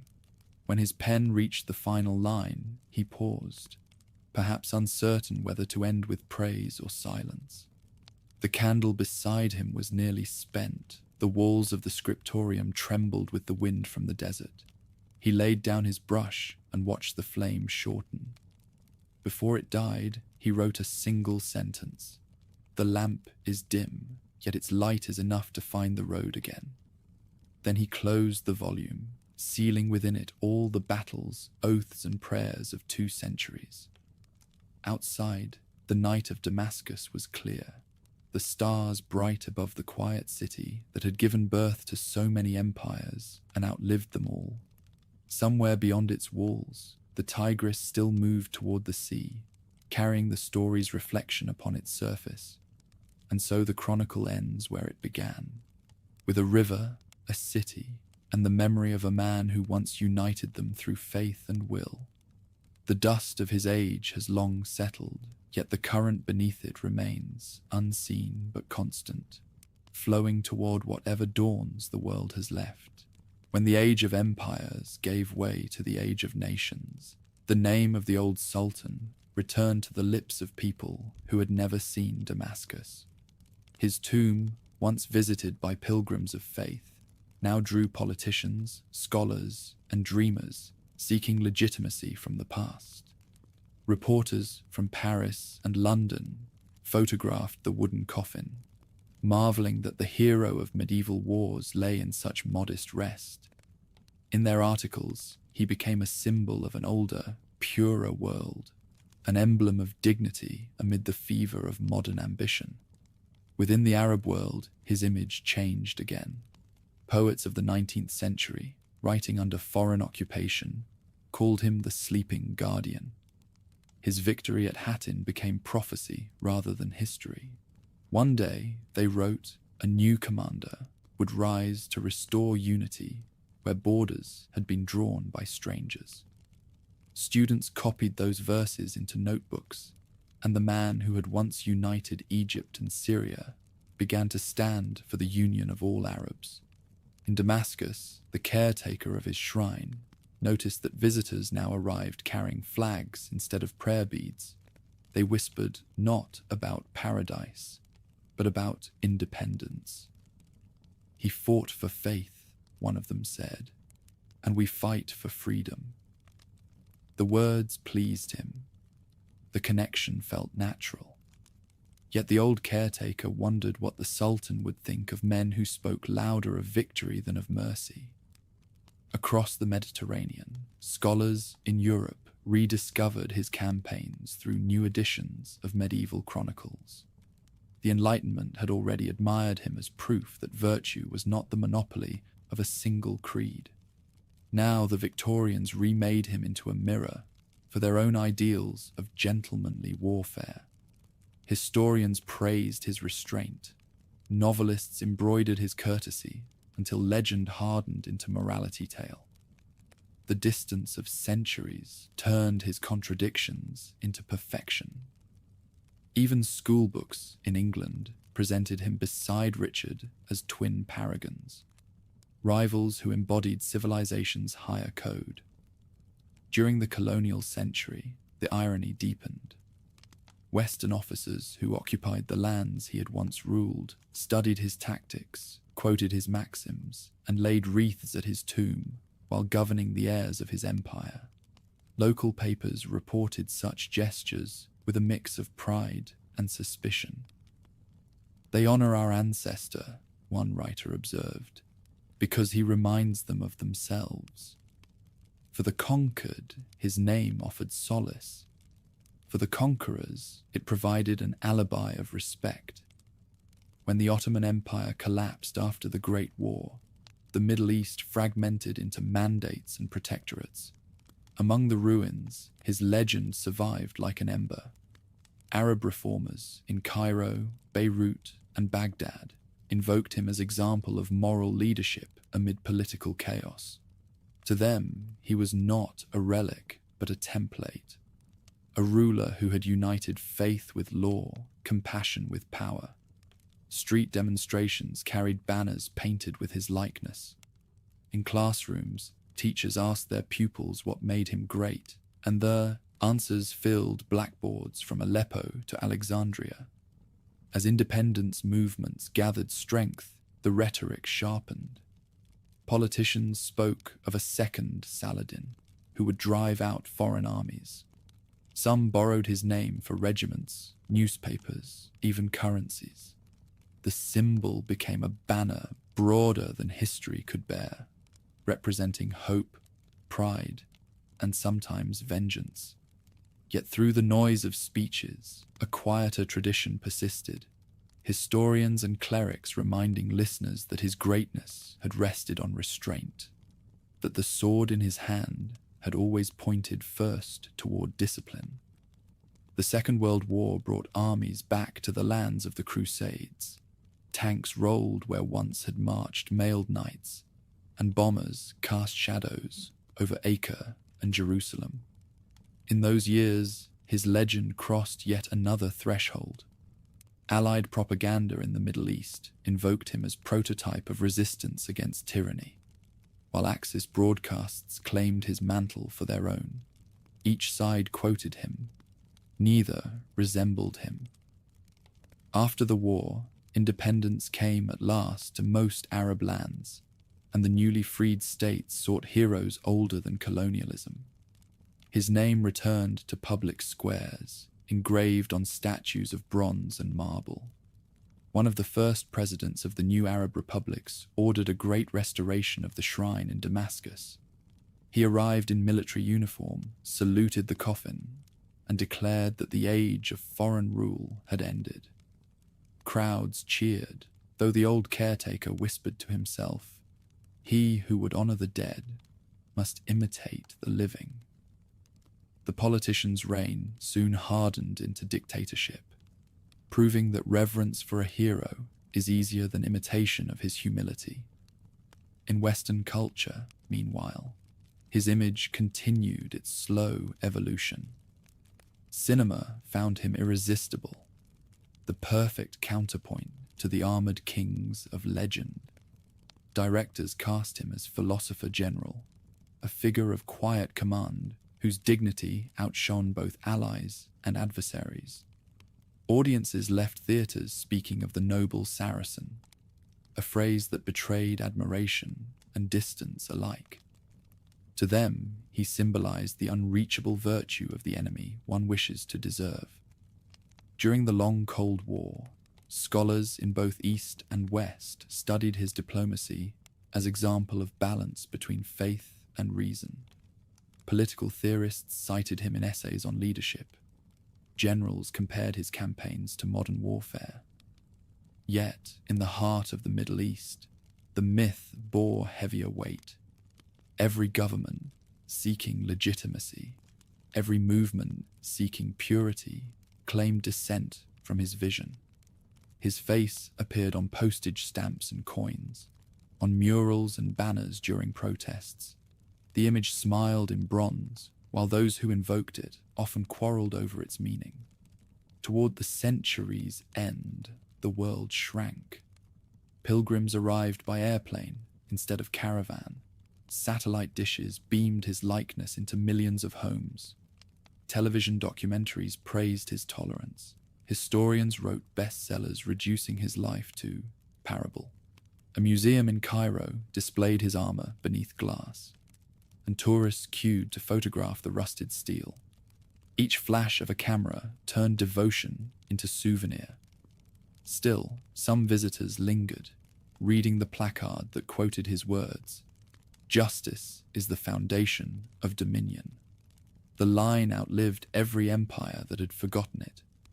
War returned to the region in the 21st century, and with it, the old name again appeared on the lips of soldiers and politicians. Some invoked it as call for unity. Others used it to justify new crusades of ideology. In that clamor, historians tried to remind both sides of what the real man had preached, that victory is hollow without righteousness, and that conquest, unguided by compassion, destroys itself. But in an age that measured power by spectacle, the quiet virtues of patience and mercy struggled to be heard. Yet the memory endured. When violence scarred his homeland once more, humanitarian workers from every nation found solace in recalling the Sultan who spared Jerusalem. His story entered textbooks of ethics, studied beside those of Lincoln and Mandela. In academic halls and Friday sermons alike, the question persisted: could a leader of faith still rule with grace in an age of cynicism? The answer, though uncertain, drew strength from his example. At dusk, the courtyard of his tomb remains calm. The caretakers close the wooden doors as the last visitors depart, leaving the marble gleaming in lamplight. Outside, traffic hums. Inside, the hush feels older than the city itself. On the wall, a verse inscribed long after his death sums up the centuries of retelling. He conquered his anger, and so he conquered the world. The words need no contrast, no explanation. They simply wait for those who still believe that history, at its best, is the echo of a single, steady heart. Even in the noise of the 21st century, the old voice is still heard. From satellite broadcasts and classrooms to quiet mosques and museums, the story of the man from Tikrit moves through new languages and new screens. His image appears on postage stamps, school books, and online forums, where strangers argue about history's meaning. Somewhere between the myth and the memory, the world keeps searching for the pulse that once guided his hand. In Damascus, the garden around his tomb endures like a still heart inside the city's restless body. Office towers loom beyond its walls, their glass reflecting the same sunlight that glints on the dome above his grave. Visitors from every continent wander the path in silence, taking photographs, then standing unsure what to say. The caretaker still greets them as his predecessors did. Peace upon whoever remembers mercy. He has said it so often that the words have become a prayer for the age itself. Each generation reshapes the legend to fit its questions. For some, he remains the champion of a faith that once ruled half the earth. For others, he is the model of ethical leadership in a century that trusts few leaders. Conferences quote his governance as example of pragmatic justice. Humanitarian groups recall his kindness to captives. His name appears in speeches at the United Nations beside those of modern statesmen, proof that even distant centuries can lend moral authority to diplomacy. In the West, scholars continue to write his biography anew every decade. Each version mirrors its moment. A philosopher king during the Enlightenment, a romantic hero in Victorian times, a strategist in the Cold War, a reconciler in the digital era. None capture him completely, yet together they reveal something enduring, that admiration can survive even the boundaries of creed. When school children in Europe study the Crusades, their textbooks often end with his example, as reminder that warfare need not erase humanity. Across the Middle East, his figure has taken on the gravity of shared memory. Cities name avenues and universities for him. Soldiers invoke him in oaths. Teachers cite his patience when speaking of integrity. Politicians borrow his words more freely than his restraint. Still, among ordinary people, his story carries a quieter message. Taxi drivers in Cairo tell passengers that the Sultan fed the poor before dining himself. Craftsmen in Aleppo hang small portraits of him above their stalls. To them, he represents something larger than victory, the possibility that a ruler's strength can protect decency instead of consuming it. Pilgrims from Asia and Africa now come by air to the lands he once governed. They stand before his tomb, holding smartphones that glow like tiny candles. Some stream their visit live. Others close their eyes and whisper prayers for their own leaders. The global village has made the ancient hero strangely intimate. His story moves at the speed of light, yet its power still depends on slowness. The pause to think, to compare, to ask what kind of strength deserves remembrance. Beyond the borders of faith, interreligious dialogues have made him emblem of common virtue. In gatherings of clerics and rabbis, priests and imams, his example bridges mistrust more easily than theology. They cite his conduct at Jerusalem as proof that compassion can coexist with conviction. When diplomats search for metaphors of reconciliation, his name arises like instinct. Even those who know little of his wars understand what his mercy meant, that a moment of grace can outlive centuries of conquest. In popular culture, his likeness travels farther than his armies ever did. Novels, television dramas, and digital games reimagine him for audiences who may never have heard the call to prayer. Sometimes he appears as mentor, sometimes as adversary, always as a figure whose dignity unsettles caricature. The creators of these stories confess that they are drawn to the idea of a warrior who doubted glory, a victor who could forgive. Even fiction, when it touches his name, tends to grow more serious. Academics have tried to explain the persistence of the legend. They speak of political need, cultural nostalgia, or the universal longing for justice. Yet the simplest reason may be the truest. He remains believable, Unlike mythical saints or conquerors gilded beyond recognition, his humanity never disappeared from the record. Letters survive in which he complained of fatigue, accounts that describe his laughter, witnesses who recalled the warmth of his voice. To a century drowning in spectacle, such authenticity feels revolutionary. In recent years, new conflicts have returned his name to headlines. Militias, governments, and activists all claim his legacy, quoting lines half-remembered from chronicles. Some imagine themselves his heirs while ignoring his restraint. Others use him to argue for dialogue between civilizations. His image, endlessly multiplied, risks becoming slogan rather than guide. Yet through distortion, a thread of truth persists. The recognition that moral authority cannot be seized by power alone. Scholars in Damascus, Jerusalem, and Oxford now collaborate on digital archives preserving every surviving document from his reign. Their work joins satellites and manuscripts, Arabic calligraphy and Western scholarship, in the same purpose: to keep memory from shrinking into myth.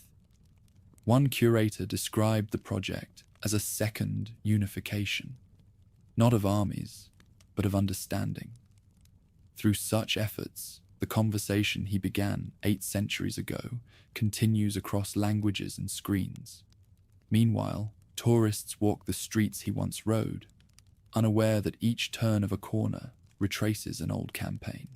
In Jerusalem, guides tell them of his entry through the Jaffa Gate, of his refusal to exact revenge, of the ransom he paid from his own purse for captives too poor to buy freedom. The story softens even skeptical listeners. He was victor, a guide explains, and yet he spared. Those 2 facts, simple and undeniable, remain his testament. At the University of Damascus, young historians study his correspondence to learn how a statesman balances faith and necessity. Economists analyze his tax reforms. Military officers examine his logistics. None find perfection, yet each discovers coherence, the sense that decisions grew from principle rather than pride. In an age of fractured loyalties, that consistency feels almost miraculous. Every generation builds its monuments of stone and glass, but memory survives only where example feeds it. The man whose empire dissolved within a decade of his death still commands reverence because he ruled himself. Power decays, discipline endures. That truth, learned painfully by those who invoke him, keeps the story alive. As twilight settles over Damascus, the call to prayer rises once again from the minarets. The sound mingles with the hum of traffic, the chatter of markets, the rhythm of a city older than history's patience. Through an open window of the shrine, lamplight spills across the marble slab that bears his name. The caretaker extinguishes the last candle and whispers the evening verse: "Every soul shall taste death. The righteous will find life within remembrance." Outside, the world continues, no longer his, yet still searching for his balance between faith and reason, strength and humility. The crescent and the cross still stand on distant horizons, and between them stretches the long shadow of one man's conscience. It falls across centuries, guiding those who listen toward a quieter form of victory.